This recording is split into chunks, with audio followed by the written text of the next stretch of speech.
အားလုံးပဲမင်္ဂလာပါ။ဘောဂီဗီတာ channel လေးပြန်လည်ကြိုဆိုလိုက်ပါတယ်။မင်္ဂလာပါခင်ဗျ။ဆရာငယ်ပါခင်ဗျနော်။ဆရာကဒီတနင်္ဂနွေသားသမီးမိတ်ဆွေတွေအတွက်မေလ15ရက်ကနေပြီးတော့22ရက်နေ့အတွင်းမှာတပတ်တာအတွင်းမှာဖြစ်ပေါ်လာမဲ့ကံကြမ္မာဟောစတန်အကျင့်ကိုတားတော်နဲ့ဆွဲပြီးမှဖြစ်ပါတယ်ခင်ဗျ။ဒါကြောင့်တနင်္ဂနွေသားသမီးမိတ်ဆွေတွေအားလုံးအဆက်ဆက်အရာရာဘေးပြာမှန်များဝေးကွာကြပါစေကြောင်းဆရာကဒီကနေ့ဥစွာပထမထောပနာပြုဆန္ဒပြုရင်းနဲ့တနင်္ဂနွေသားသမီးမိတ်ဆွေတို့ရဲ့စိတ်ထဲမှာ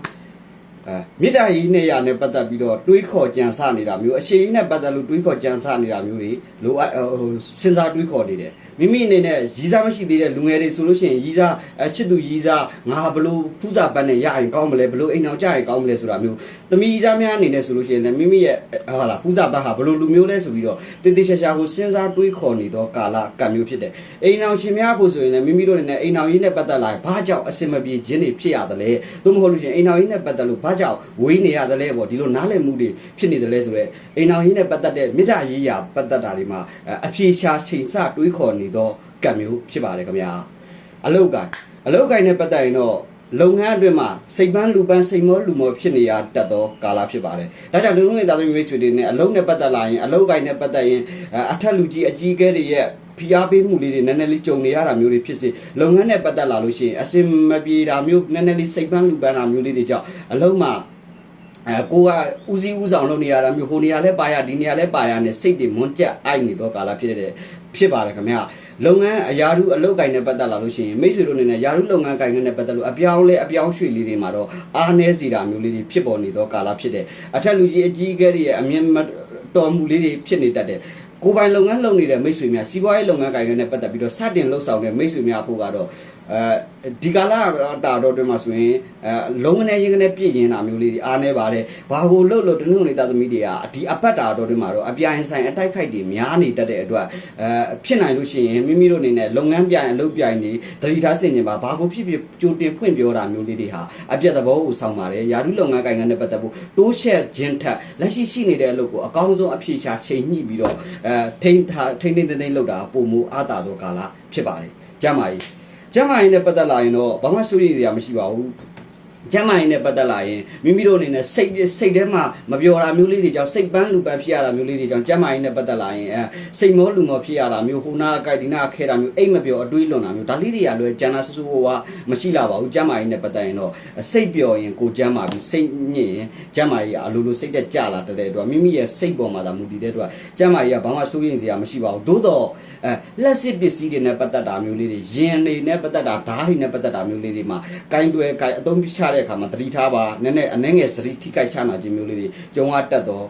အပတ်တာဖြစ်ပါတယ်ခင်ဗျာငွေကြေးနဲ့ပတ်သက်လာရင်တော့လက်လွန်ထားတဲ့ငွေကြေးတွေကိုပြန်လဲတောင်းဆိုပါရရှိနိုင်ပါတယ်စတင်လှုပ်ဆောင်လို့တဲ့အလုပ်တွေရှေ့တို့ဆောင်ရွက်ပါငွေကြေးဆိုင်ရာကိစ္စတွေမှာတော့ဘာကိုဖြစ်ကိုယ်တိုင်ဦးစီးဦးဆောင်ပြီးတော့ဆောင်ရွက်ရင်အင်မတန်အားသာကောင်းမွန်ပါတယ်ထီကန်စမ်းလို့ကောင်းသောအပတ်တာဖြစ်ပါတယ်ငွေကြေးကင်ကန်နဲ့ပတ်သက်လာတဲ့အခါလက်လွန်ထားတဲ့ငွေကြေးတွေ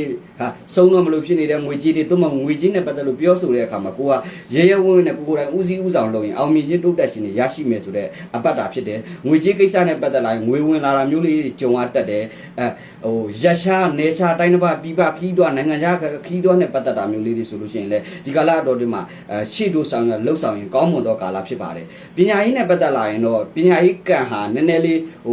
50ပဲမိတ်ဆွေတို့အနေနဲ့ကိုယ်တိုင်အတတ်ပညာတစ်ခုခုကိုတင်ယူမယ်ဆိုလို့ရှိရင်လည်းမိတ်ဆွေတို့အနေနဲ့ဖြစ်ချင်တဲ့စံနာလမ်းကြောင်းတွေကိုစတင်ဖောက်လုပ်ရန်ကောင်းသောအပတ်တာကာလဖြစ်ပါတယ်ခင်ဗျာဒါအပြင်မိတ်ဆွေတို့အနေနဲ့ဒီအပတ်တာအတော်ဒီမှာအထူးသဖြင့်ခရီးသွားကိစ္စလေးတွေမှာအလွယ်လွယ်ချော်ဖြစ်တတ်တယ်။ရဝေးခရီးသွားနဲ့ပတ်သက်ရင်ကောင်းတယ်။ပြည်ပနိုင်ငံခြားနဲ့ပတ်သက်ရင်ကောင်းတယ်။နိုင်ငံခြားသားဘာသာခြားလူမျိုးခြားတွေရဲ့အကူအညီကိုရရှိတတ်သောကာလဖြစ်တယ်။တို့ရအတွင်းအလင်းစလိုဆုံးဖြတ်တာမျိုးတွေဒေါသကိုရှေ့တန်းတင်ပြီးလှုပ်ဆောင်တဲ့လုပ်ငန်းလေးတွေမှာတော့ဖြစ်နိုင်ရင်မိတ်ဆွေတို့ဒီအပတ်တာတော့ဒီမှာတော်တော်ကိုတတိပြုဆင်ခြင်ရမယ့်ကာလဖြစ်ပြီးတော့ကိစ္စရပ်တစ်ခုခုကိုအလင်းစလိုဆုံးဖြတ်တာမျိုးလေးတွေအလင်းစလိုဒေါသနဲ့ဝုန်းကနေဒိုင်းကနေပေါက်ကွဲထွက်စေတဲ့လုပ်ငန်းလေးတွေကိုခြေတို့ဆောင်ရတာမျိုးလေးတွေမှာအားနည်းစေသောကာလဖြစ်ပါတယ်ခင်ဗျာမိတ်ဆွေတို့အနေနဲ့အခွင့်အလမ်းကောင်းတွေရရှိတတ်တယ်သတင်းကောင်းတွေကြာရတတ်တယ်အမျိုးသမီးတဦးတစ်ယောက်ရဲ့အကူအညီကိုရရှိတတ်တာမျိုးလုပ်ငန်းကိုင်နဲ့ပတ်သက်လို့အခက်အခဲအကြံ့ကြာတွေပေါ်လာရင်မိမိတို့ရဲ့အထက်လူကြီးအကြီးကအမျိုးသမီးတွေရဲ့အကူအညီတို့မဟုတ်မိမိရဲ့အမေအမအစရှိတဲ့သူတွေနာနေအကြံစီရယူပြီးတော့လှုပ်ဆောင်ရင်အစဉ်ပြေခြင်းတိုးတက်ခြင်းတွေရရှိပါလိမ့်မယ်ခင်ဗျာနော်ရှစ်သူရည်စားမရှိသူတွေရှစ်သူရည်စားရရှိတတ်သောကာလဖြစ်ပါတယ်သမီးရည်စားများအနေနဲ့ကတော့အိမ်အောင်ပြုရန်စိတ်ဆက်ရန်အတွက်တိုင်ပင်ထားတာမျိုးကပုံမကောင်းမွန်ပြီးတော့အားသာစီပါတယ်ခင်ဗျာ အိမ်အောင်ရင်းနဲ့ပတ်သက်လာရင်ငကိုကဝေးကွာနေတော့အိမ်အောင်ရှင်များအခုအိမ်အောင်ရင်းနဲ့ပတ်သက်လို့ပြန်လဲစုံစည်းရတာမျိုးတွေပေါင်းဖက်ရတာမျိုးတွေကြုံသတင်းကောင်းကြားရတာမျိုးတွေကြုံရတတ်တယ်သားသမီးရေချားမိချားမှရှိတာမျိုးသားသမီးပညာရေးနဲ့ပတ်သက်လာရင်ဝမ်းသာစရာစိတ်ချမ်းသာစရာသတင်းလေးတွေလည်းကြားရတတ်တော့အပတ်တာကာလအပိုက်ချာဖြစ်ပါတယ်ခင်ဗျာဒါအပြင်မိတ်ဆွေတို့အနေနဲ့အဝေးတနေရာကနေပြီးတော့အခွင့်အလမ်းကောင်းသတင်းကောင်းအခွင့်အရေးကောင်းတွေရရှိတတ်တယ်လို့မိတ်ဆွေတို့အနေနဲ့မမြင်ရသောပဋ္ဌာန်းဆက်ပုဂ္ဂိုလ်ဆက်တွေအကူအညီထောက်ကူကိုရရှိတတ်သောကာလဖြစ်ပါတယ်ဒီတစ်ပတ်တာအတော်တွင်မှာဘာကိုဖြစ်ဖြစ်အလင်းစလုံးမလုပ်ဖို့ထပ်မှာခြင်းနဲ့အကျိုးပေးသောကဏ္ဍအနေနဲ့၈ကဏ္ဍ9ကဏ္ဍ3ကဏ္ဍနေဟာမိတ်ဆွေတို့ရဲ့ကံကိုတိုးတက်ကောင်းမွန်စေပြီးအကျိုးပေးသောအရာဟာအဝါရောင်အစိမ်းရောင်အကျိုးပေးကံကောင်းစေပါတယ်။ဘာကိုဖြစ်ဖြစ်အလင်းစလုံးမလုပ်ပါနဲ့တတိထားစင်ဆောင်ရွက်ပေးဖို့လိုအပ်ပါတယ်။မိမိတို့ရဲ့အရေးကြီးတဲ့ကိစ္စတွေကိုလှုပ်ဆောင်ရွက်တဲ့အခါမျိုးတွေကြားလို့ရှိရင်မိမိတို့နဲ့လုပ်ငန်းကိုင်ငန်းအလုပ်ကိစ္စတွေကိုပြောဆိုမှုတွေမသွားမိမှာမိတ်ဆွေတို့ရဲ့အောင်မြင်ခြင်းကိုအကြောင်းပြုပြီးတော့ခါကြတော့မိတ်ဆွေတို့အိမ်မှာရှိတဲ့ကျေးစီကလေးတစ်ခုကို၃ချက်တီးပြီးတော့နော်အောင်မြင်ဖို့အတွက်အောင်ပြီးဆိုပြီးတော့ရွတ်ဆိုပြီးတော့သွားရင်လုပ်ငန်းကိစ္စအလုပ်ကိစ္စအဆင်ပြေအောင်မြင်သွားမှာအသေးကြပဲဖြစ်တယ်။အဆက်ဆက်ရအဆင်ပြေစေပြီးတော့ငွေကြီးကံအားကောင်းစေရန်ပြုလုပ်ရမယ်ရေရာအနေနဲ့ဆိုရင်တော့မိတ်ဆွေများခင်ဗျာဒီအပိုက်တာတော့ဒီမှာငွေကြီးကအားကောင်းစီပြီးတော့ပြုလုပ်ရမယ်ရေရာအနေနဲ့ဆိုရင်တော့ဘာမှမခက်ပါဘူးခလေးငယ်လေးတွေကိုရှိုးကျင်ကျွေးတာမျိုးဝေကန်းတာမျိုးကုသိုလ်လှုပ်ရှင်းဖြစ်မိတ်ဆွေတို့ရဲ့ညံ့နေတဲ့ကံတွေဟာတိုးတက်ကောင်းမွန်လာပါလိမ့်မယ်ပုံမှန်ဆိုရင်ဆရာတပတ်စာရှော့နေတော့တလားစာတွေပဲရိုက်ဖြစ်တော့ဒီတပတ်စာကိုတော့ဆရာအတိတ်ထန်နေပါလေမပြီးတော့ဘူးပြည့်စုံသိချင်တော့ဆရာရဲ့9လပိုင်းတော့မှာတလားစာအတွင်းမှာတွားကြည့်ဖို့လိုအပ်ပါတယ်ဒါကတပတ်စာဆရာတားတော်နဲ့အာယုံပြုနေမိဆွဲပြီးခြင်းဖြစ်ပါတယ်ဒါကြောင့်တနင်္ဂနွေသားသူမိတ်ဆွေတွေဟာမိတ်ဆွေတို့အနေနဲ့ဘာကိုဖြစ်မိမိတို့အနေနဲ့လိမ်မော်ရောင်နေပါတွေကိုအယောင်လိမ်မော်ရောင်တို့ထိုင်မိုင်းဖြစ်စေတဲ့အယောင်လေးတွေကိုတတိထားဝစ်စင်သုံးဆွဲပေးပါတယ်ခင်ဗျာနော်အဆဆရဲ့အစဉ်ပြေအောင်မြင်တိုးတက်စေရန်အတွက်ဆိုလို့ရှိရင်တော့မိတ်ဆွေတို့ရဲ့အရေးကြီးတဲ့ကိစ္စတွေကို18ရက်နေ့မှာဖြစ်စေ20ရက်နေ့မှာဖြစ်စေလှုပ်ဆောင်ပါတဲ့ဘာကိုလှုပ်မိတ်ဆွေတို့အနေနဲ့22ရက်နေ့နဲ့21ရက်နေ့ကိုတော့တတိထားဆင်ခြင်ဆောင်ရွက်ပေးရန်လိုအပ်ကြောင်းထပ်လောင်းပြောကြားလိုက်ပါရခင်ဗျာယေရှုတင်ပါတယ်တနင်္ဂနွေသားသမီးမိတ်ဆွေတွေအားလုံးဒီအပတ်တာတော်တွေမှာအဆဆရဲ့အောင်မြင်တိုးတက်ကြပါစေခင်ဗျတေချာတာကတော့စိတ်တက်တော့မကြပါနဲ့တနင်္ဂနွေတွေဟာရေဘူးအပြင်9လပိုင်းကတော့ညံ့တယ်လို့သတ်မှတ်ထားလို့ရပါတယ်ခင်ဗျဒါလေးတခုကိုလည်းမိတ်ဆွေတို့တတိပေးပြရစီခင်ဗျအထူးသဖြင့်တနင်္ဂနွေသားသမီးတွေတို့မဟာဗုဒ္ဓကျွန်းဘွားတို့28ရက်တို့29ရက်နေ့တို့မိတ်ဆွေများအထူးတတိထားဖို့လိုအပ်ကြောင်းနဲ့ဖြစ်နိုင်ရင်ဘာလို့ဖြစ်စတင်မလုပ်ဆောင်မှုလိုအပ်ကြောင်းနဲ့ဆရာကထပ်လောင်းပြောကြားလိုပါတယ်ခင်ဗျကျေးဇူးတင်ပါတယ်ဆရာငယ်ပါဆရာငယ်နာပြည်တွေမေးခြင်းခု939 239 416 WhatsApp Telegram မှာဖြစ်စေ Viber မှာဖြစ်စေဆက်သွယ်မေးမြန်းနိုင်ကြောင်းနဲ့ဆရာ TikTok Messenger မှာဗီဒီယိုမဟောကြောင်းပြောရင်ကဲတနင်္ဂနွေသားသမီးတွေအားလုံးအောင်မြင်မှုအပေါင်းတရဖူဆောင်းကြပါစေခင်ဗျာမင်္ဂလာပါခင်ဗျဆရာငယ်ပါခင်ဗျနော်ဆရာကတနင်္လာသားသမီးမိတ်ဆွေတွေအတွက်9လပိုင်း15ရက်ကနေ22ရက်နေ့အထိတပတ်စာကံကြမ္မာဟောစတန်းကိုဆရာကတားရောနဲ့ဟောကြားပြီးမှဖြစ်ပါတယ်ခင်ဗျဒါကြောင့်တနင်္လာသားသမီးမိတ်ဆွေတွေအားလုံးအဆဆရရအစဉ်ပြေအောင်မြင်တိုးတက်ကြပါစေကြောင်းဒီကနေမေတ္တာပို့ထောပနာပြုတာလိုက်ပါတယ်ခင်ဗျာတနင်္လာသားသမီးမိတ်ဆွေတွေဒီ9လပိုင်း15ရက်ကနေ22ရက်နေ့အတွင်းမှာမိတ်ဆွေတို့ရဲ့ယင်ထဲမှာလက်ရှိနေတဲ့နေရာကနေပြီးတော့ခရီးထွက်ခြင်းတဲ့စိတ်မျိုးလက်ရှိနေတဲ့မျိုးကနေပြီးတော့အခြားတစ်နေရာကိုသွားခြင်းတဲ့စိတ်မျိုးဖြစ်ပေါ်နေတယ်ယာရုလုပ်ငန်းကိုင်ငန်းနဲ့ပတ်သက်ရင်ပဲဖြစ်ယာရုပြောင်းရင်ကောင်းမလားလုပ်ငန်းပြောင်းရင်ကောင်းမလားဆိုတာမျိုးဖြစ်စီခရီးသွားခြင်းတဲ့စိတ်လက်ရှိနေတဲ့နေရာကနေတနေရာကိုရုံးထွက်သွားခြင်းတဲ့စိတ်ပြေးထွက်သွားခြင်းတဲ့စိတ်တွေများစွာဖြစ်ပေါ်နေတော့ကာလာဖြစ်ပါတယ်မိတ်ဆွေတို့အနေနဲ့ခရီးသွားခြင်းစိတ်လုပ်ငန်းကိုင်ငန်းပြောင်းလဲခြင်းစိတ်အလုပ်ပြောင်းခြင်းစိတ်တွေပေါ်နေပြီးတော့လုပ်ငန်းကိုင်ငန်းနဲ့ပတ်သက်ပြီးတော့အပြောင်းရွှေ့အပြောင်းလဲလုပ်မယ်ဆိုရင်လည်းချင်းသေးပါတရွာမပြောင်းသူကောင်းမဖြစ်ဆိုတဲ့အတိုင်းပဲအပြောင်းလဲတွေလုပ်ပါအခက်အခဲအကျတဲ့တွေပေါ်နေတဲ့မိတ်ဆွေများဖို့ဆိုရင်လည်းတကယ်ကိုပြောင်းလဲပြီးတော့လှုပ်ဆောင်တင်တာမျိုးခရီးသွားကိစ္စတွေအကျိုးပေးတဲ့ရင်ဆက်ပစ္စည်းနဲ့ပတ်သက်တာတွေအကျိုးပေးသောအပတ်တာဖြစ်ပြီးတဲ့အခါလုပ်ငန်းရာထူးနဲ့ပတ်သက်ရင်အပြောင်းလဲနဲ့ကံကြမ္မာကိုရွေးချယ်ပြီးတော့ share လက်ခေါ်ပြီးတော့လှုပ်ဆောင်လိုက်ရင်အောင်မြင်တိုးတက်မဲ့ကာလဖြစ်ပြီးတော့ဘာကြောင့်မှတုံဆိုင်တွေ့ဝေမနေပါနဲ့တဲ့ပြောင်းလဲလှုပ်ဆောင်ရင်အောင်မြင်တိုးတက်ပြီးတော့အာသာကောင်းမွန်စီမှာအသေးကြပဲဖြစ်ပါတယ်ခင်ဗျာနော်မိတ်ဆွေတို့ရဲ့အလုပ်ကိုင်နဲ့ပတ်သက်လာရင်တော့ခရီးသွားဆိုင်ရာကိစ္စတွေအကျိုးပေးပါတယ်တင် जा ရေးဆိုင်ရာနဲ့ပတ်သက်တာတွေအကျိုးပေးတယ်ဘာသာစကားနဲ့ပတ်သက်တာတွေတင်တန်းနဲ့ပတ်သက်တာတွေအကျိုးပေးပါတယ်စက်တူလုပ်ငန်းတွေအစုရှယ်ယာနဲ့ပတ်သက်တာတွေအကျိုးပေးတယ်ညီကိုမောင်နှမတွေနဲ့ပတ်သက်တာမျိုးတွေစက်တူလုပ်ငန်းတွေအမွေကိစ္စတွေလည်းအမွေတွေရတတ်တယ်ငကိုကအမှုဖြစ်နေတော့မိတ်ဆွေတွေဖို့အမှုနဲ့ပတ်သက်ပြီးတော့အနိုင်ရရှိတာမျိုးတွေဖြစ်ရတတ်တယ်အမှုနဲ့ပတ်သက်ပြီးတော့အမှန်တရားနဲ့ပတ်သက်ပြီးတော့ကိုယ့်ဘက်ကိုအလေးတာတော့အပတ်တာဖြစ်ပြီးတော့အရှုံးနောင်ဖြစ်နေတဲ့မိတ်ဆွေတွေမိသားစုဝင်တွေရှိလို့ရှိရင်လည်းအရှုံးနောင်တွေလွတ်လာလိမ့်မယ်ဒီအပတ်တာတော့ဒီမှာဆိုရင်ကုန်သွယ်မှုဆိုင်ရာလုပ်ငန်းတွေအကျိုးပေးတယ်ကုသရေးဝယ်ရေးဆိုင်ရာလုပ်ငန်းတွေအကျိုးပေးတယ်စက်တူဆိုင်ရာလုပ်ငန်းတွေအကျိုးပေးတယ်ငွေကြေးဆိုင်ရာကိစ္စတွေမှာခြေတူဆောင်ရလှုပ်ဆောင်ရင်အားသာခြင်းကောင်းမွန်ခြင်းတွေရရှိတတ်တယ်လက်လွန်ထားတဲ့ငွေကြေးတွေကိုတောင်းတဲ့အခါမှာလည်းတစ်ချိန်ထပ်ပို့တော့တောင်းမှာ ရပါလိမ့်မယ်တဲ့နော်တစ်ချိန်ထပ်ပို့ပြီးတော့2ကြိမ်လောက်တော့တောင်းပေါ့2ကြိမ်မရတော့လေ3ကြိမ်လောက်တော့တောင်းပေါ့ခင်ဗျာနော်ရရှိမဲ့အပတ်တာကာလအပိုင်းရှားဖြစ်ပါတယ်ထို့အတူပဲစားသောက်ကုန်လုပ်ငန်းတွေအပြောင်းရွှေ့အပြောင်းလဲနဲ့ပတ်သက်လာရင်ခက်ညင်ညင်လေးမနေပဲနဲ့ short trip တွက်မှာပဲရှင်ခက်ညင်ညင်လေးမနေပဲနဲ့ခတ်တွတ်လေးလှုပ်ချာလေးနေပါဒီလဟာမိတ်ဆွေတင်းလာတာဒီအပတ်တာဟာမိတ်ဆွေတင်းလာတာသမီးတွေအတွက်ငင်ငင်ကလေးမနေပဲနဲ့လှုပ်ချာလေးဖြစ်အောင်နေဖို့လိုအပ်ကြောင်းထပ်လောင်းပြောကြလိုက်ပြရစီမိတ်ဆွေတို့ဒီအပတ်တာတို့တွေမှာကြမ်းပါရေးကျမ်းမာရေးနဲ့ပတ်သက်ရင်မမစိုးရိမ်စရာမရှိပါဘူးမိသားစုကိုဖြစ်နိုင်အချိန်ပေးတာမျိုးအပန်းပြခီးထွက်တာမျိုးရောအပျော်ခီးထွက်တာမျိုးမိသားစုနဲ့ပတ်သက်ပြီးတော့ပုံမထိတွေ့နီးစပ်အောင်လုပ်တာမျိုးကပို့ပြီးတော့ကောင်းမွန်တယ်နော်ငြိမ်းချမ်းခြင်းနဲ့အေးချမ်းမှုတွေငကိုကမိသားစုအတွင်းမှာနားလည်မှုလွဲနေတာမျိုးတုံးနဲ့တူတယောက်နဲ့တယောက်စိတ်ဆိုးမှုအစင်မပြေမှုတွေရှိလို့ရှိရင်ဒီလဟာဒီအပတ်ဟာညှိနှိုင်းတဲ့တော့ကာလာဖြစ်ပြီးတော့ညှိနိုင်နဲ့စိတ်ဆက်ဆောင်ရရင်အောင်မြင်ခြင်းနဲ့အကြံစီတွေတိုးတက်ပြီးတော့နှွေးထွေးမဲ့ကာလာဖြစ်ပါတယ်ခင်ဗျလူငယ်တွေအရှိရေးနဲ့ပတ်သက်ရင်ချစ်သူရည်သားဂျာယီဖူးစာတွေပေါ်ပြီးမှရတတ်တယ်ဆိုဘယ်လိုပြောမလဲအရှိရေးနဲ့ပတ်သက်လာရှစ်တာတခြားရတာတခြားဖြစ်တတ်တဲ့အတွက်ခုတ်ရတခြားရှာရတခြားဖြစ်တတ်ပါတယ်သမီးကြီးသားများအနေနဲ့တဦးနဲ့တူတယောက်နဲ့တယောက်မိမိရဲ့ချစ်သူဘက်အပေါ်မှာတန်တရားစိတ်တွေများနေတာမျိုးမိမိရဲ့ချစ်သူအပေါ်မှာမိမိရဲ့ရည်စားအပေါ်မှာရှုပ်ရှယ်မှုတွေကြောင့်တစ်ဖက်လူကအနေချင်းကျက်ပြီးတော့အမားတွေကိုလိုက်ထောင်နေတဲ့ကာလဖြစ်တဲ့အတွက်ကြောင့်အနေချင်းကျက်နေတတ်သောကာလဖြစ်တော့များများမရင့်နေပါခင်ဗျာနော်ကောင်းပြီဒီကာလအတွင်းမှာတနင်္လာသားသမီးမိတ်ဆွေတွေဖို့လုပ်ငန်းရာထူးနဲ့ပတ်သက်ရင်အပြောင်းရွှေ့လုပ်မယ်ဆိုရင်ချစ်တို့ဆောင်ရလှုပ်ဆောင်မှာအိမ်အောင်ကြီးနဲ့ပတ်သက်လာရင်လည်းမိမိတို့မထင်မှတ်ထားလောက်အောင်အိမ်အောင်ကြီးနဲ့ပတ်သက်အိမ်အောင်ဘက်ရဲ့အကူအညီတွေရရှိတတ်တာမျိုးအိမ်အောင်ဘက်နဲ့ပတ်သက်လာရင်ငကိုကအစင်မပြေမှုတွေတောင်မှအစင်ပြေအောင်နွထွေးနဲ့ညှိနှိုင်းလုပ်ရင်အောင်မြင်ခြင်းနဲ့တိုးတက်ခြင်းတွေရရှိမဲ့အပတ်တာကာလဖြစ်တယ်အထက်လူကြီးအကြီးအကဲတွေရဲ့မျက်နှာသာပေးမှုလေးတွေကြုံရတတ်တယ်လို့ငွေကြီးနဲ့ပတ်သက်လာရင်တော့ငွေကြီးဟာသားသမီးကိစ္စလေးတွေကြောင့်ခရီးသွားကိစ္စလေးတွေကြောင့်ရင်ဆက်ပစ္စည်းအိမ်သုံးအိမ်တွေပရိဘောဂကိစ္စလေးတွေကြောင့်တော့ငွေကြီးနဲ့ပတ်သက်လာရင်အဖက်မတင်ဘူးဒါပေမဲ့ဘလောက်ပဲခက်ခဲမှုတော့မရှိဘူးအခက်အခဲတွေကပြန်လဲဝင်လာတတ်သောကာလဖြစ်တယ်ရွှေနဲ့ပတ်သက်ပြီးတော့ချွေထွက်တာမျိုးတွေချွေထွက်တတ်တော့ကာလအပတ်တာမျိုးဖြစ်တတ်တယ်လို့တမိုးရှိတဲ့အရာလေးတွေကြပြောက်တာမျိုးတခိုးခိုးခံရတာမျိုးတွေဖြစ်တတ်တဲ့အတွက်တော့သတိထားဆင်ခြင်ပေးရန်လိုအပ်ပါတယ်ခင်ဗျာဒါအပြင်မိတ်ဆွေတို့အနေနဲ့လုပ်ငန်းကိုင်ငန်းနဲ့ပတ်သက်လာလို့ရှိရင်ကိုယ်ပိုင်စတင်လှုပ်ဆောင်ဒါမျိုးထက်လုပ်ငန်းအဟောင်းကိုတိုးရှဲပြီးတော့လှုပ်ဆောင်ရင်ပုံမအောင်အားသာပြီးတော့ကောင်းမွန်ပြီးတော့တိုးတက်နိုင်သောအပတ်တာဖြစ်ပါတယ်ခင်ဗျာသတိထားဆင်ခြင်ရမယ့်အချက်ကလေးတွေကတော့အရန်ကြီးအတွေးလွန်တာမျိုးလေးတွေစီမင်းစည်းကမ်းနဲ့ပတ်သက်ရင်တိတိကျကျကင်သွယ်တာမျိုးလေးတွေအနုစိတ်အသေးစိတ်ကအစကြောင်းမိမိရဲ့တပည့်လက်သားလက်အောင်ငယ်သားတွေနဲ့ပတ်သက်လို့ပဋိပက္ခပြဿနာအရှုကြုံရတတ်တယ်ဒါလေးတွေကိုတော့သတိထားပါမိတ်ဆွေတို့အနေနဲ့ပြီးတဲ့အခါဖြစ်နိုင်လို့ရှိရင်ဒီကာလအတော်တွေမှာမိမိက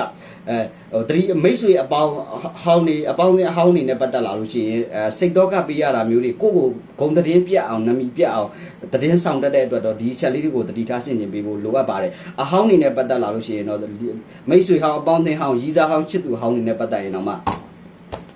နည်းနည်းလေးစိတ်ပင်ပန်းလူပင်ပန်းဖြစ်ရတတ်တယ်ပေါ့ဒါအပြင်မိသားစုအိမ်တွင်းရေးနဲ့ပတ်သက်လာလို့ရှိရင်မိသားစုအိမ်တွင်းထဲမှာဂျားလူဝင်လာတာမျိုးလေးတွေမိသားစုအိမ်တွင်းရေးနဲ့ပတ်သက်လာလို့ရှိရင်ဒေါသနဲ့ဖြည့်ရှင်းတာမျိုးလေးတွေကအားနည်းစီတယ်တဲ့နော်အမွေကိစ္စအမှုကိစ္စတွေကိုပြောဆိုတဲ့အခါမှာလည်းဒေါသနဲ့မပြောဘဲနဲ့မိမိတို့အနေနဲ့ဘာကိုဖြစ်ဖြစ်လက်တွေ့ကြကြအေးစစ်စစ်နဲ့ညှိနှိုင်းမှအောင်မြင်တိုးတက်မဲ့အပတ်တာကာလဖြစ်ပါတယ်